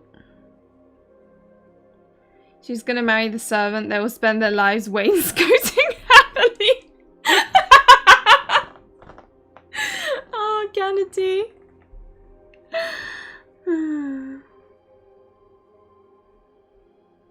Jane got some interesting. I just can't with the wainscoting. She looks cute here. I hope my new dreams are kinder and less strange than the rest of my day.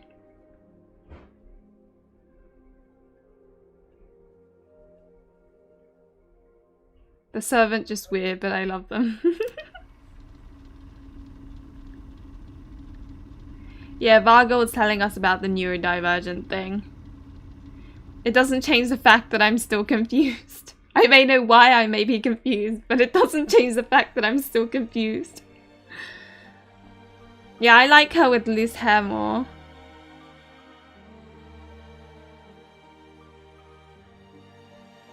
A scenic meadow. A stunning beach.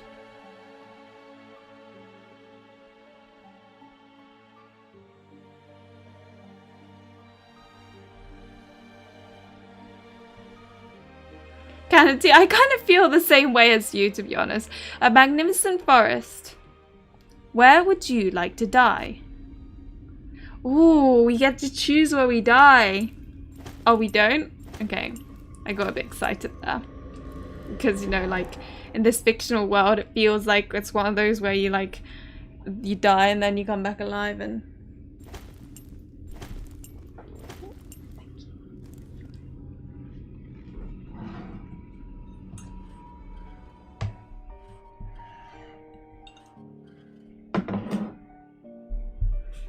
Listen, I was also confused and I'm still confused. Yeah. I wonder if it'll work in their favor or not. Yeah, I got a bit excited that we got to choose where... I don't know why I'm getting excited about it. I guess it's because it's a different concept, but I thought we get to pick our bad ending. Where it happens.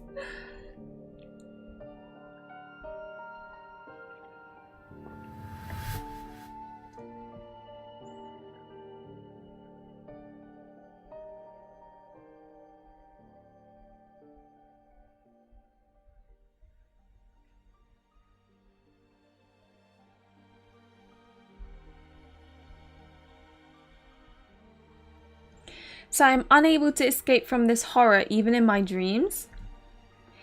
Is this meant as an attempt at intimidation? Well, I do not respond well to intimidation, or do I? I know I am trapped in a story I read, but it is hard to remember who I was before this. Perhaps I was affected by whatever hurt Lady Jane.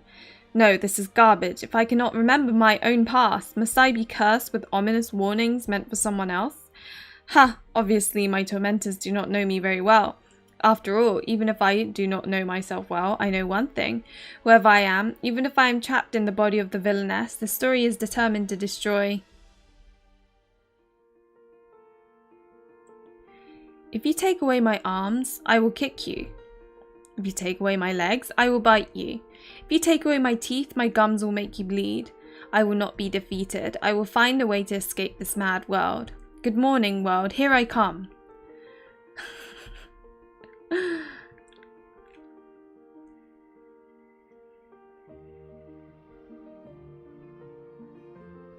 After I find some clothes that are not transparent in the light.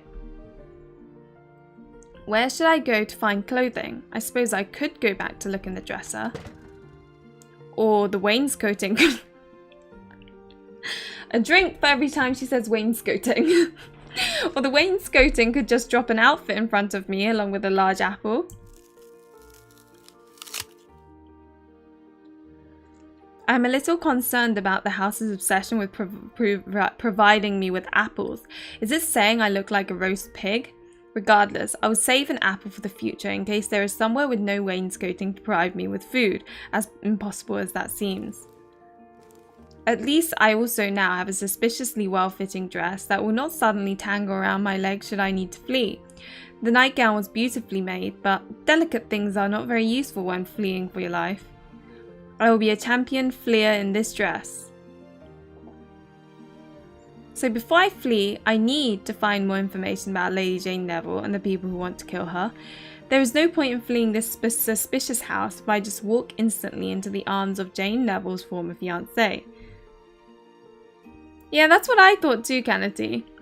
Who knows, it might not be just be Jane's fiancé who wants to murder her. At some point, I need to see if she just has a murderable face.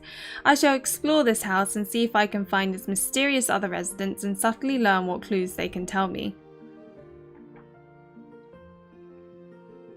Then I will flee in my very fleeable dress. It is so comforting to have a plan.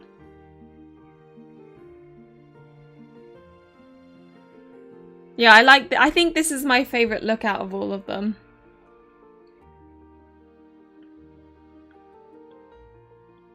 So where shall I go now?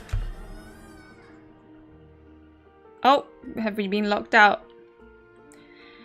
That was not at all unnerving. I assumed the bedroom was glad to be rid of me. I can only hope that the rest of the house feels similarly. I wonder if Merlina is the actual villain of this game. She looks evil.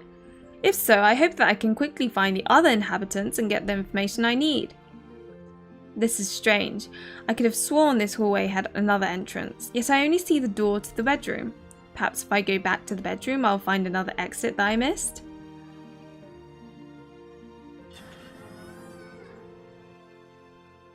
This looks strange. What is going on here?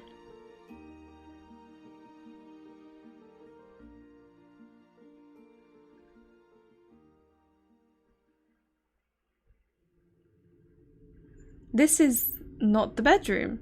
Hello? Is anybody there? None of this seems right.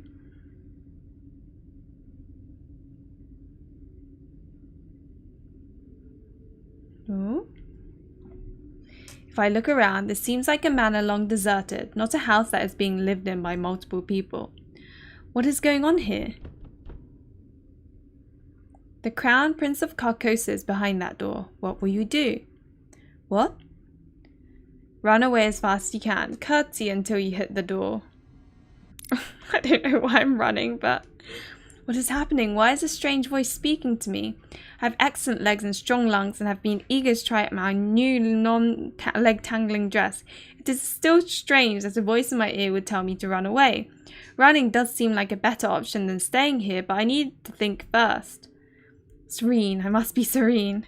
This is ridiculous. Obviously, I'm merely being blinded by wainscoting and need more rest. If I move closer to the door...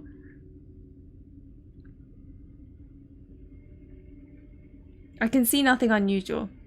Nothing unusual for this house, at least.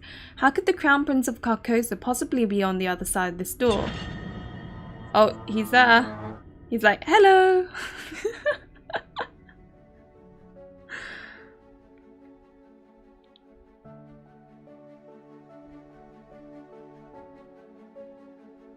Are we, like, where are we zooming? Sorry, I know that wasn't the intention. Just the timing was funny.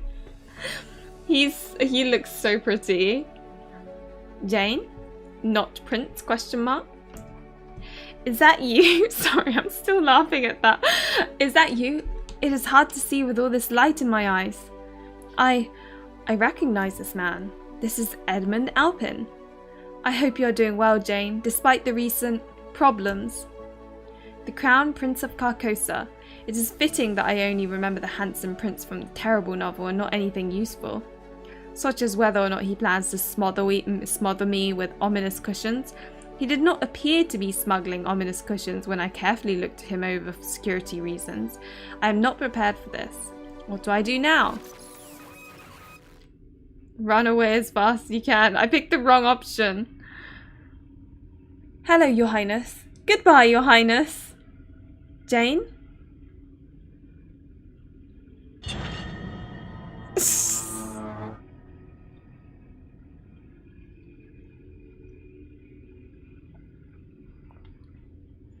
I could have sworn that there was not a giant hedge in front of the manor. It was very dark last night. More importantly, I feel incredibly disrespected. When presented with a choice by an ominous voice, in good faith, I chose the option that allowed me to get out of this situation. So why did my body move against my will when I had already decided to run when I was ready? The Crown Prince had not even stopped sparkling in the light. Everyone knows that you do not make a dramatic escape until the Crown Prince stops sparkling. It appears you doubt my guidance. Well, would you be pleased to listen to an ominous voice in your ear? Point taken. Also, your advice is terrible. A good ominous voice would at least let me say something impressive, such as from the depth... Oops.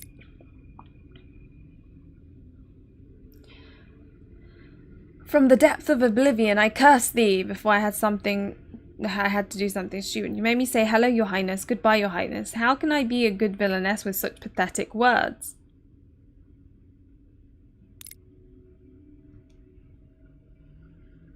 Hi, King Marshmallow, welcome. This is not even addressing my ridiculous run. So you do not wish to run?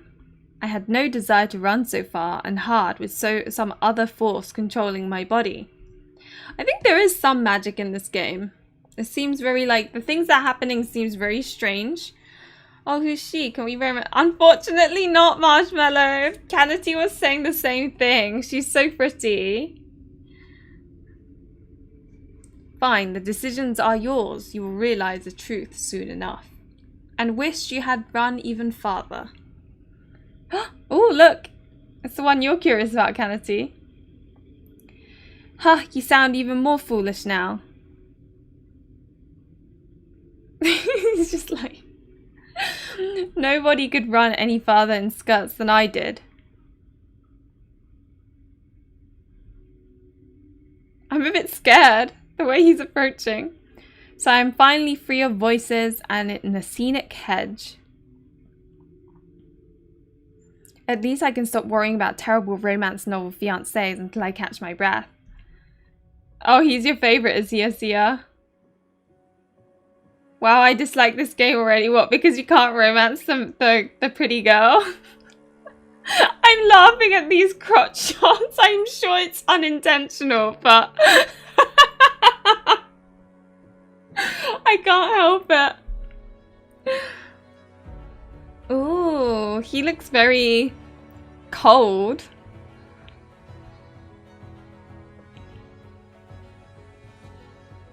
So you did escape the hedge, Jane. Who is this man and why is he covered in leaves? Wait, I know him. This is Izokuzi, Duke of the North. Duke of the North? Romance novels are terrible at naming places. Also, apparently, the only thing I remember from reading novels is the descriptions of attractive men. You will see a lot of crotch shots. That seems fair. And that is why it is important to determine whether it is a good hedge or a bad hedge before moving. You have to be careful about hedges, Jane. I do not want you to be hurt by a bad hedge. Somehow I have missed everything Lord Isel said. I will need to subtly change the subject to hide my inattention. Do you enjoy lurking in bushes, Lord Isel? Sometimes I have to do things I do not enjoy in order to do things that I do enjoy, though I wish these leaves would stop following me. Duke Isel's presence forces me to realize that my situation is even more confusing than I imagined. I was so sure that Prince Edmund was the former fiancé that I was escaping, especially since I was literally forced to escape from him. However, a Duke of the North who sneaks around in bushes is both suspicious and a good candidate for being a bad romance novel's male lead. Which of them was the fiancé betraying Jane and sent her into exile? Oh, the sprites are so pretty. I know, right? So, welcome. I love long hair, guys. I know, Asia. And, you know, I mean, even the Shattered Soul one, there was the red long-haired guy, right?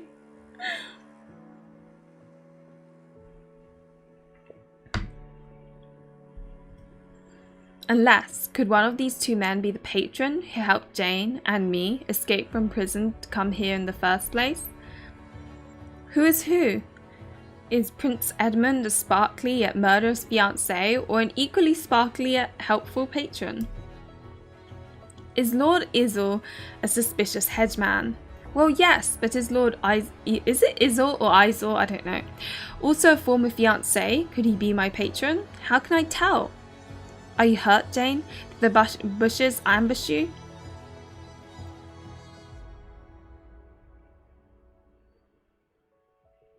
Why am I surrounded by people who want my distraction? Direction? Probably because they're jealous of how hard you have been. Oh, destruction. There we go. Because they are jealous of how hard you have been training. Pardon me? Jane, you have always been the hardest working person I know. Your enemies must have seen your efforts and grown jealous of you. They have? Then what should I do? Obviously, you must train hard to overcome all future trials. Luckily, I am here to help you. By the time I am done training you, no one will doubt your strength, brilliance, and cunning. You will overcome every last obstacle. Does this strange Duke of the North even know what genre he is in? We are supposed to be in a bad romance, not an action-adventure series. Perhaps I should have fought harder to stay with the prince dressed like a human chandelier. Yet that may be unfair. Duke Izzle may not be quite as obsessed with training as he seems on first impression. Perhaps he has other sides to his personality. Yue from Cardcaptor. God, it's been so long from Cardcaptor Sakura. I can't even remember which one Yue is. I just remember the main character, obviously, and then her friend who's obsessed with making her dresses. It is good to see you again, Jane. I have been waiting in these hedges for some time in hopes of your next meeting. Well, at least he is not only interested in training and growing stronger, he is also obsessed with hedges. Having diverse interests is important. Yet this is still not helping me determine whether or not he is a Lady Jane's fiancé, whether he is training her to survive, or whether he wishes her to die in some sort of training accident. Still, I do not remember any male leads in romance novels being so focused on hedges. Then again, I do not remember any romance novels at all. Perhaps romances are mostly centered around hedge care. Unfortunately, I do not think the ominous voice is going to help me run anymore, so I have no easy way of leaving this situation. So how should I answer this hedgeman, who could either be friend or foe? Yeah, how shall we answer him?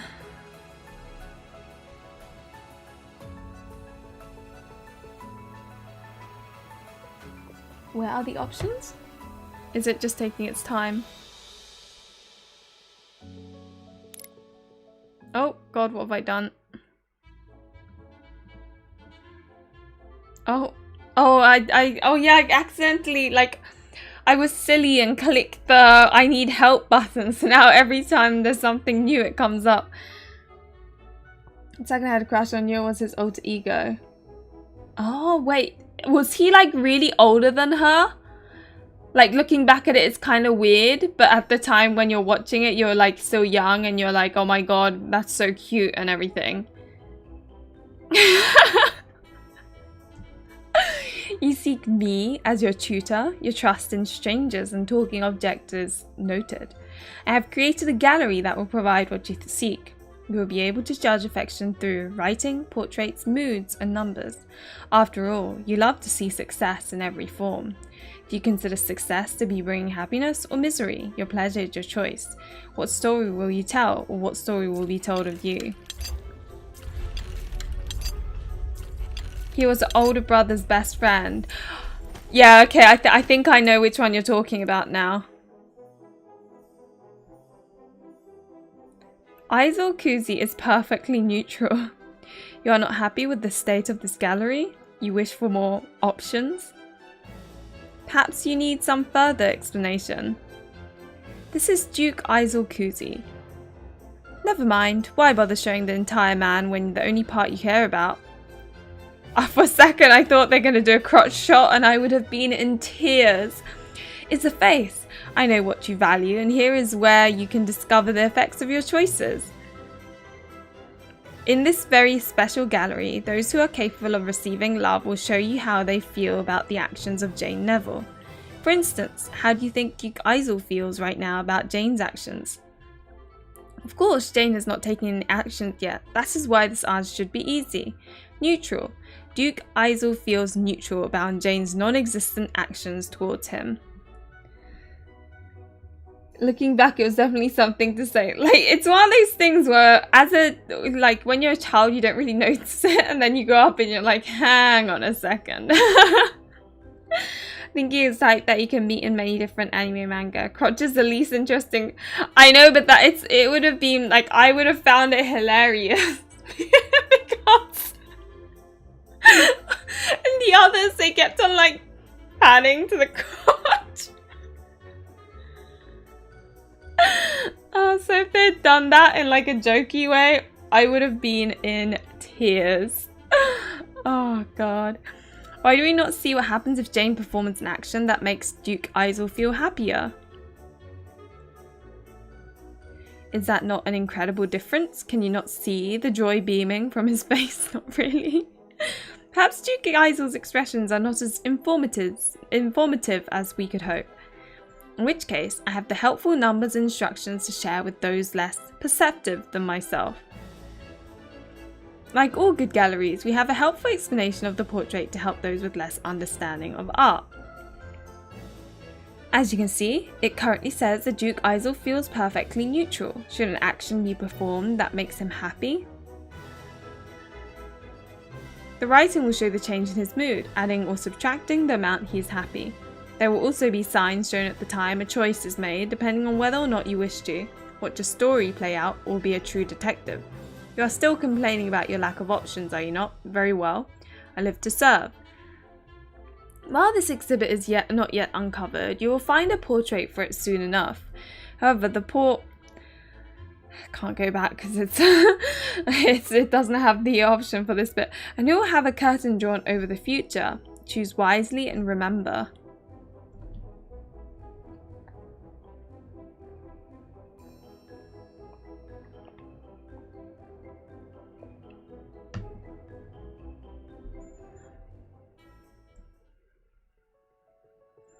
So how should I answer this headman? Who could be either friend or foe? How do you plan to train me? How do you plan to train me? Jane, I'm glad you're ready for training again after all that has happened. We will work to show your speed, strength and cunning to all around you. No one will dare doubt your abilities. Unfortunately, Duke Isel appears to be saying that I am surrounded by my enemies. And he is probably right. If that is the case, I really do need to train to get stronger. There are likely far too many people out to dismember me because of Lady Jane's villainous ways. I should thank Duke Isel for the excellent warning. Thank you, Duke Isel, for letting me know about this threat. I will try to become more difficult to dismember. Perhaps that will prevent future blades from reaching me. Oh, if you have already had some blades pierced through you, it is all the more important to practice dodging. Obviously, my problem is that I have not spent enough time dodging. Do you know where I can find a tutor? I am more than willing to help you practice your skills, Jane. After all, I am very good at dodging and piercing. That is very good dodging. Whenever you are willing to see my piercing skills, I have my tools at the ready. But we should not talk about sheathing hard weapons within you or anyone else. There are far more important tasks before we start training together. I have a list. Well, I had a list. Did you lose it amongst the bushes or when pricking soft women while training them? I do not prick women. I have never yet pricked a woman. After all, I am yet unmarried. That went like non-PG all of a sudden. And I have been very careful about doing my business in these bushes, so... Ah, I knew I had my list somewhere up my sleeves. Ooh, the flowers are so cute. Go to Jane's Manor, find Jane, solve problems. It's a very simple list. A bit too simple. As you can see, there's only one step left. Duke Isel, I am morbidly curious about what the solve problems part of this list means. Are you here to help me? Oh no, that was the wrong option apparently. The dialogue, oh my god. I know. I know that it's quite exhausting to read out loud, I admit. Are you here to help me? I assume people are interested in either helping or murdering me, so which of those two options does your plan include? My plan is very simple. I am here to follow the list. I do not see the word help on the list, so that means you are here for murder. I do not wish to doubt your reading skills, Jane, but I am clearly here to solve problems. Do those problems include murder or help, Duke Isel? Why would I help problems? I think I need a list of ways to treat a headache. Well, if you need help, I am very good at making lists. I think it is important that my list be made accurate while you work on yours. Let us officially add you to the list.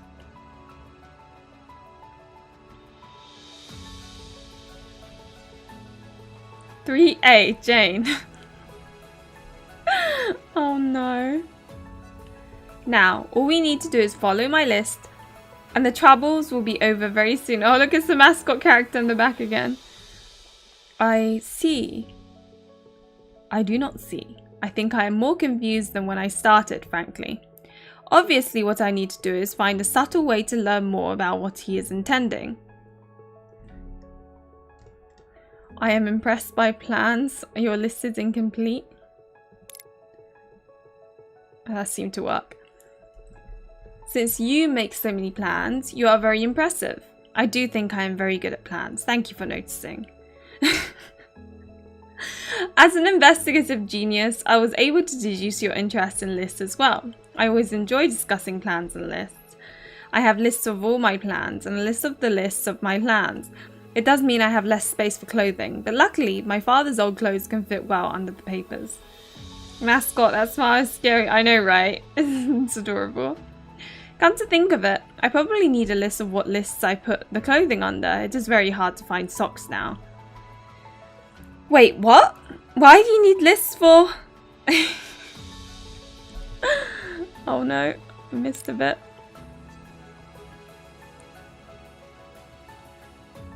Well, otherwise the sofa keeps eating them. You have to have enough lists that if a sofa is attacking, you can fight them off with a spare list so they do not eat your finger instead. Make sure not to get the list and the finger confused. My uncle made that mistake. That is why they call him the three-toed bold cozy. So somehow when he put out his finger instead of a list, he lost both his toes and his hair?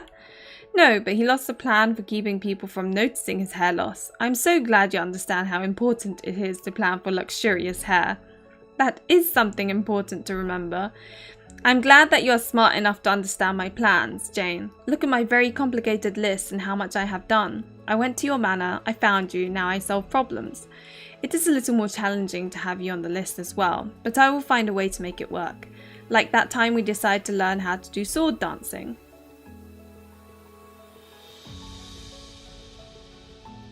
Sword dancing? We trained in sword dancing? Sword dancing sounds so pretty. Oh baby, he also loves lists and plans, my soulmate. Guarantee. Oh my god. Do you not remember when we decided to learn sword dancing? Of course I do. How could I forget that unforgettable time we decided to learn sword dancing? Of course I do not. What kind of romance novel features sword dancing? I'm going to accidentally murder myself if he hands me a sword. How can I possibly pretend to be Jane Neville, who, frankly, seems more amazing by the minute? All I need to do is to be subtle, and I should be able to avoid his suspicions. Yes, sword dancing, my absolute favourite hobby. It is unfortunate that we do not have any swords nearby to practice it again. Sword dancing would have been such a great part of our training regime. However, I'm sure we can cope with this disappointment bravely. Very bravely. Extremely bravely. With graceful bravery almost to the height of the house's wainscot. Oh, not the wainscoting again. You like sword dancing, Jane? But after we destroyed the gazebo, the hedge, and your father's beard, you told me that you never wanted to see me pricking anything ever again. Then you added no swords either. But if you like swords...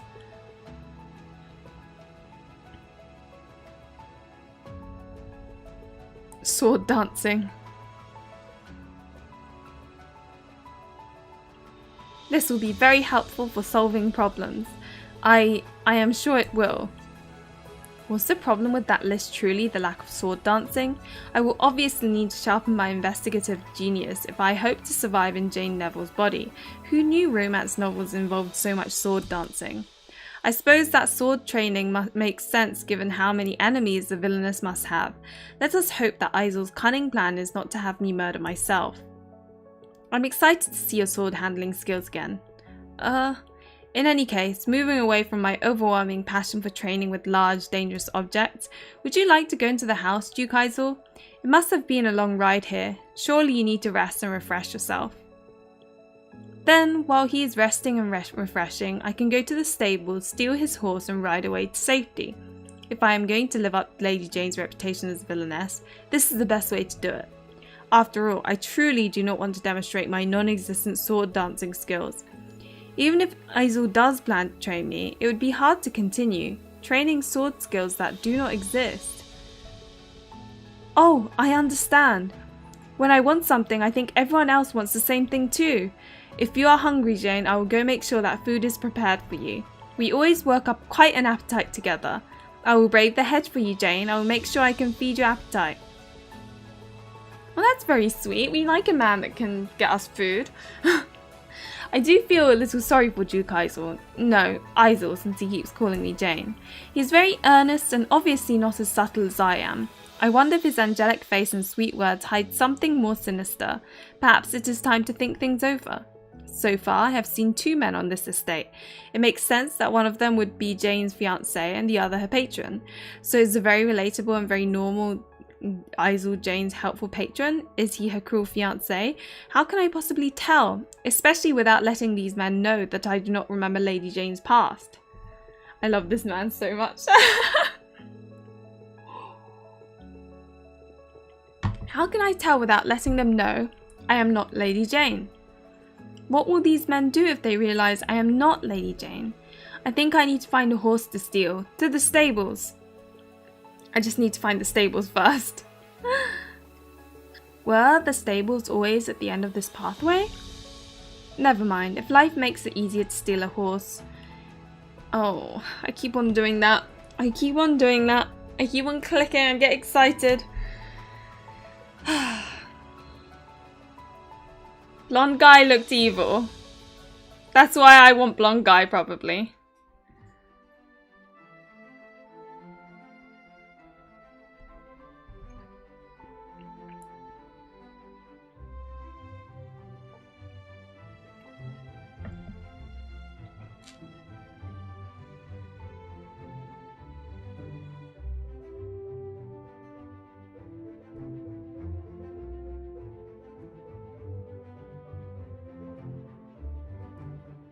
So where are the horses hiding? Between the carriage that brought me here and however anyone else arrived, there must be at least one horse here. Oh, cute. Are you looking for me? It talks. No, I refuse to believe I read that kind of novel. Why would I read novels about enchanted animals that need a kiss to turn back into attractive men? This is obviously a mistake of some kind. I am obviously so grateful to see you that my desire to mount you is overwhelming my common sense. Well, Jane, I can certainly take you for a ride if that is what you want. So, what is going on? Surely I did not have such bad taste in my past. I would know if I had such a strong desire for horse flesh. Who actually wishes to kiss a horse to get a worthy man? I'm not sure I qualify as a stallion, but I will take the compliment. Why on earth would I ride a stallion? I thought you were a gelding. Jane, maybe you should look just slightly farther over.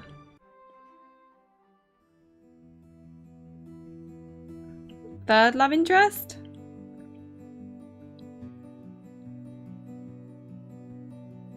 Here we go, got the crotch shot. Crotch shot!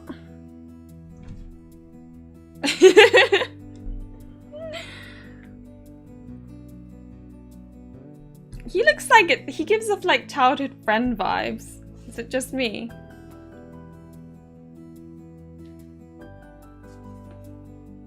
I have missed you, Jane. Not horse. Ben? Thank goodness. I was afraid you were going to call me Lord Buren for the rest of my life. It is good to hear you say my name again.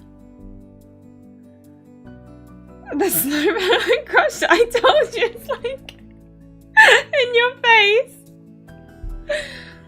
It's probably not intentional, but I still like it nonetheless. I just find it funny. Ben Buren, only son of Duke Buren, childhood friend and neighbour of Jane Neville.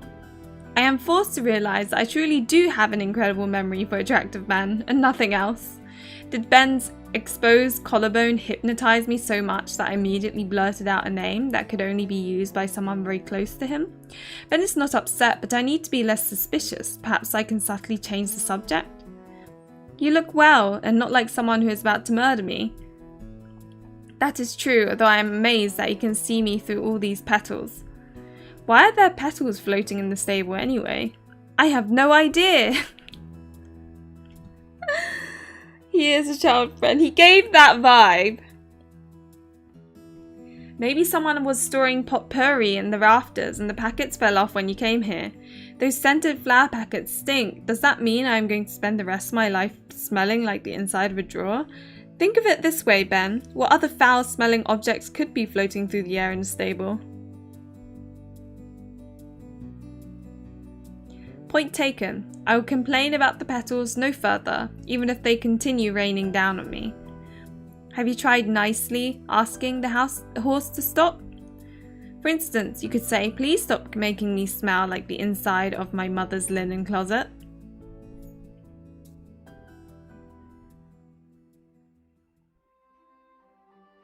That is much better, though your flower fall was too cruel a punishment for so small a sin. It was not my fault you mistook me for a horse, though I am impressed that you managed to control those petals. I do not know why Ben thinks I did something to make the petals stop. Has he not tried asking the house for what he wants? When I said I wanted things, the house has occasionally responded. I assume this is both because I asked for what I want and because it helps advise this terrible story's plot. Still, if Ben has not learned how to work with the house, I might have an advantage over him. If he tries to murder me, I can summon one of my endless apples and the loud crunching noises will distract him long enough for me to flee. However, before I make plans to run, I need to make him think I am sweet and useless so he does not suspect me. It was cruel of you to pretend that animals can speak. To be fair, it was hard to reach you faster than Horse. He has always been bizarrely fond of you. Horse? Oh no, Jane, you do not get to pretend you did not name him. If I have had to explain that name for 14 years, you cannot forget that you forced me to choose it. Well, he seems to like the name. That is because Horse is, as I said, bizarrely fond of you. I assume it is because you have something special to attract him, and I have one guess. She has a carrot! What do you use to wash your hair? Horse is always eager to sample it. So Horse does not want to murder me. This might help me eventually. Horse also has better taste in women than Jane's former fiancé, who I still do not remember. Of course, Ben's presence complicates the question of who Jane's fiancé is, but that is a thought for later. Right now, I need to decide just how friendly I want to be with the potpourri horseman, given who he might be in the story. Should I not have soaked my hair in oats? Did you train Horse to find fleeing women? Should I not have soaked my hair in oats? Your commitment to beauty standards and animal care is what I most admire about you. Although I suspect that your hair could attract more than Horse. Truly, attracting Horse was an accident. Really, I have been trying to lure squirrels to do my bidding. His face. Wait, why on earth would I want to lure squirrels to do my bidding? Why on earth would you want to lure squirrels to do your bidding? Squirrels are nasty, terrifying creatures who will kill you with a blank look in their bead. Oh, but they're cute, kind of. Ben? I see, you plan to use bloodthirsty squirrels against your enemies. By the blood, the way your mind works makes me dizzy with amazement at my brilliance? Yes, amongst other things. Ignoring your brilliance, if you still are concerned about attracting horse, you need not be concerned. Your hair is lovely with or without an additional scent. Almost as lovely as it is to see you again. You are so... I am so... Have you lost your voice? Are the words you are thinking too disturbing to share? Of course not. It is just that horse missed you. Would horse be flattered to know that I missed him too? I will have to thank him personally. Where is Horse? I could have sworn he was right beside me. Oh, he is very clever. Horse managed to find himself an open stall with food where he can stare lovingly at you. I can see him at the back. I could have sworn that stall had bars in front of it. Surely Horse is not capable of removing bolted planks with his teeth. I need to pay more attention to my surroundings. I obviously am imagining things when I need to remember what I see. As it is, I need to be polite but distant with Ben until I remember more. It is important that I do not say anything that could be misinterpreted as cruel or cold.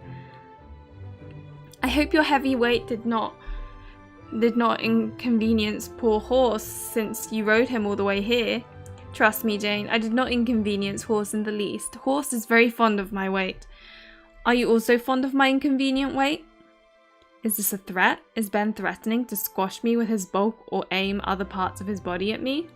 Those collarbones qualify as dangerous weapons, and those bare forearms are also alarming. Look at how muscular and powerful they are.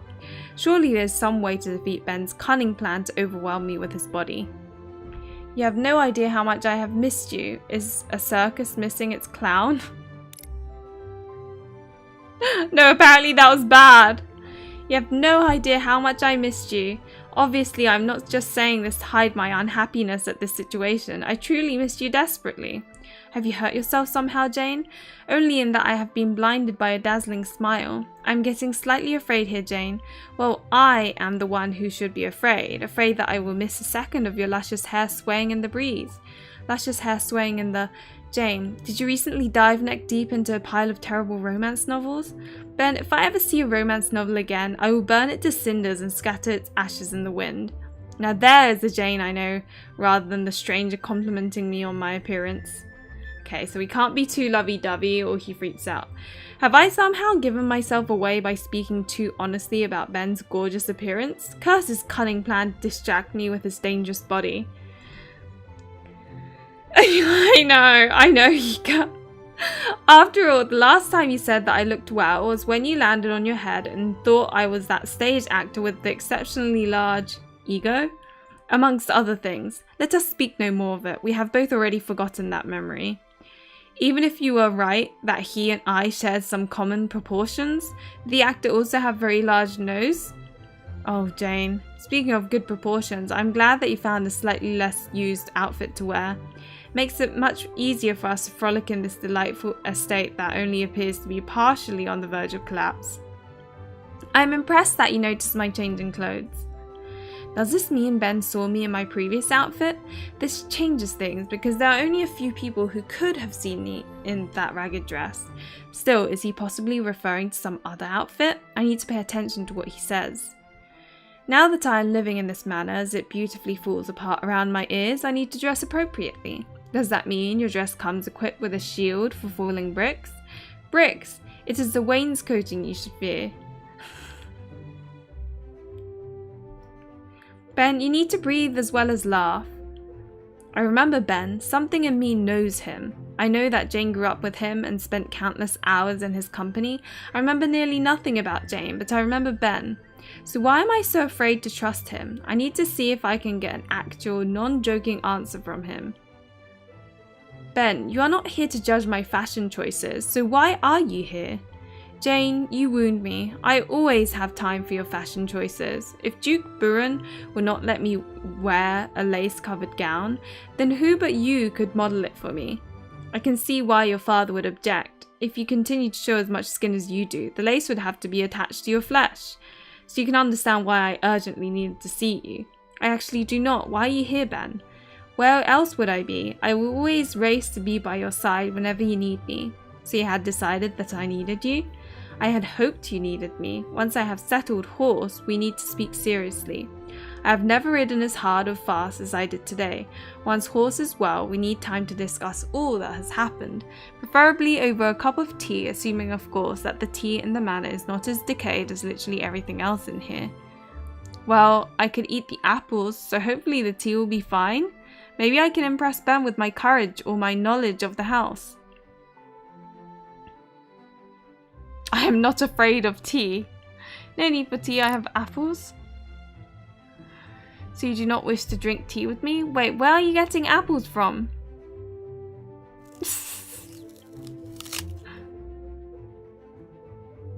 It is always valuable to keep an apple on you. After all, an apple a day keeps. That is a terrifying noise. Oh no, Jane, now you've done it. What do you mean? Oh, here he comes. Is this a bad ending? Do we die? Death by horse. The only thing that rivals Horse's love for you is his love for apples. Perhaps I need to reconsider my plans. I will need to settle Horse again before we can speak. Yes, after you care for Horse, come to the manor. We shall have tea together since we should avoid apples. It is obvious we have a lot to discuss. I think I will take Horse for a quick ride because he is too worked up to immediately put him in the stall. You seem to understand him very well. Take him for a good ride. Just know that I will waste no time taking the best tea desserts for myself. I would expect no less from you. After all, time is a terrible thing to waste. Oh. Oh, it's going weird again. Time is a terrible thing to waste. I like it when it goes weird. Ben, are you here too? Oh no. Oh no. I need to go wash my hair now. I told you that the scent is not... Oh, it's getting weird. See you for tea.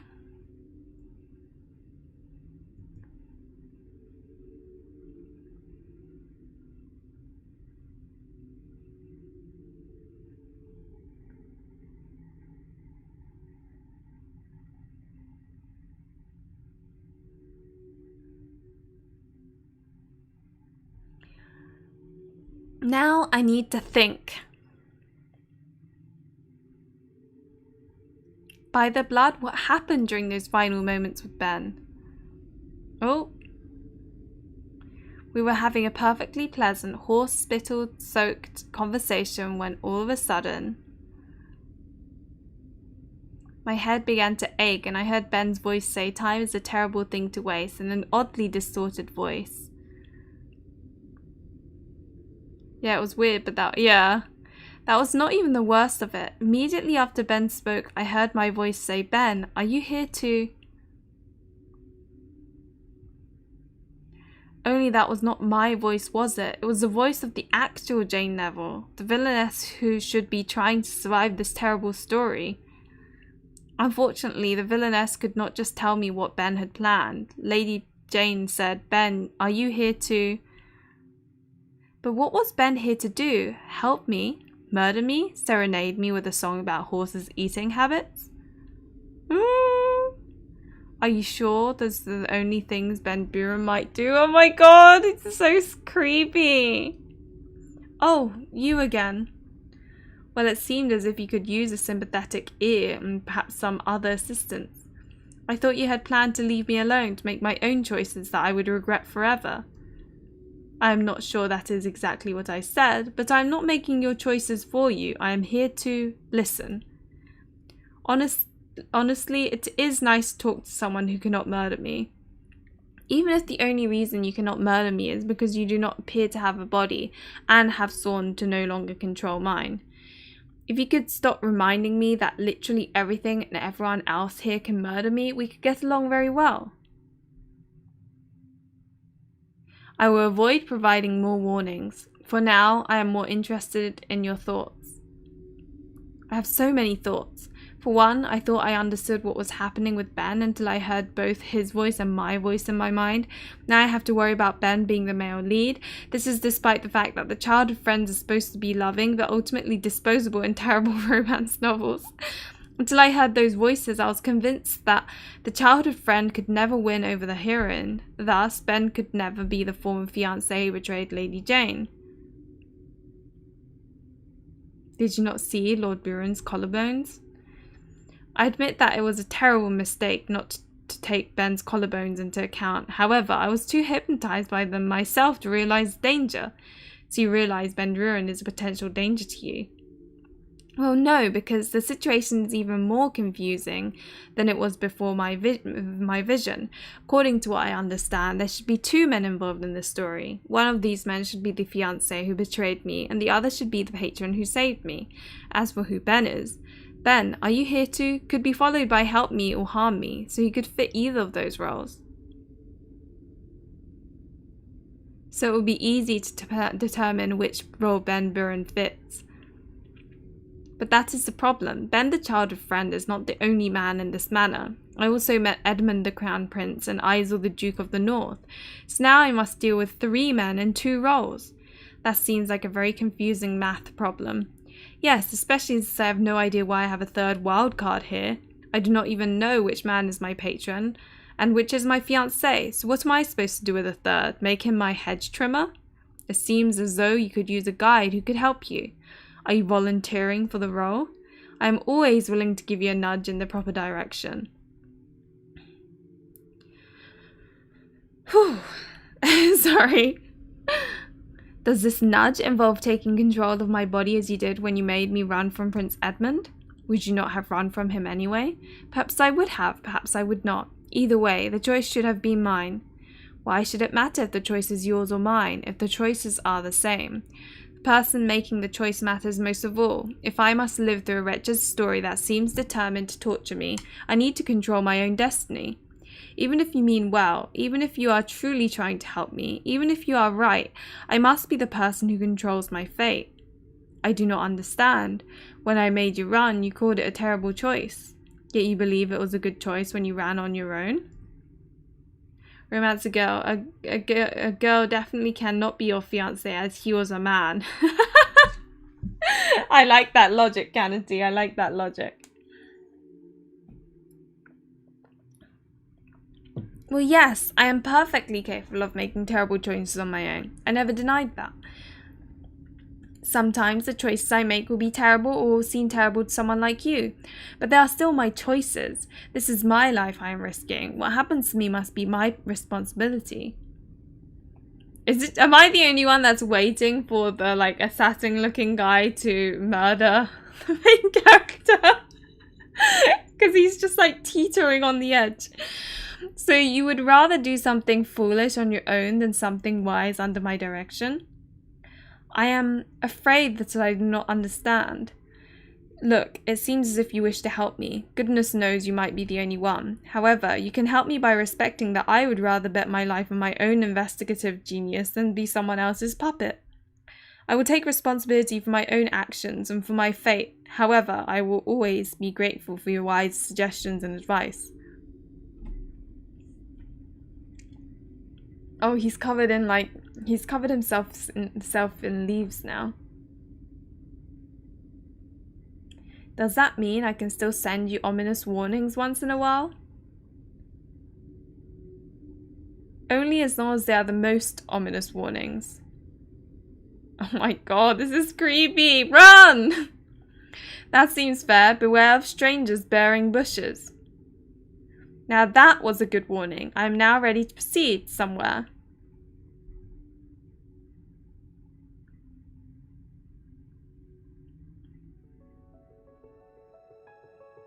So shall I just walk the hedge until I find somewhere else? Oh, he's gone now. That looks as a good place as any. Hopefully I shall eventually find some food that is not apples on my journey.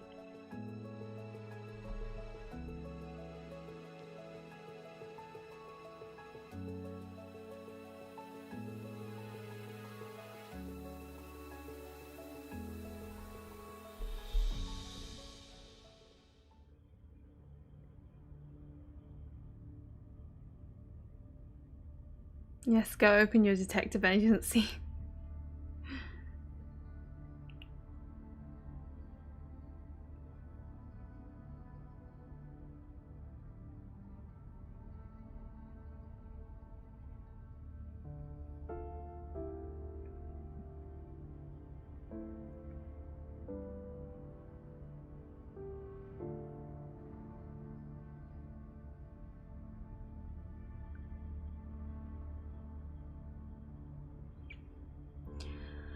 I think I'm going to leave it there since it's kind of like teetering on to the 3-hour point and I am getting a little bit tired.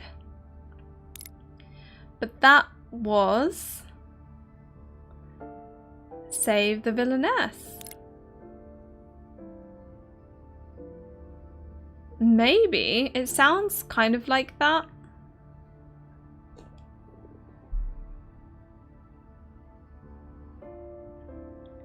Yeah, I don't know. I feel like this could get quite... Yeah, it sounds like it was a second chance. Who knows? It could be like a third or fourth though. You never know.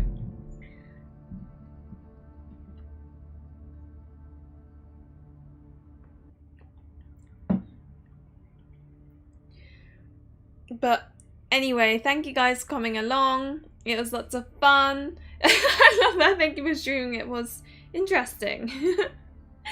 But yeah, as always, guys, remember to like and subscribe if you enjoyed this stream, and hopefully I will see you in another one. Bye!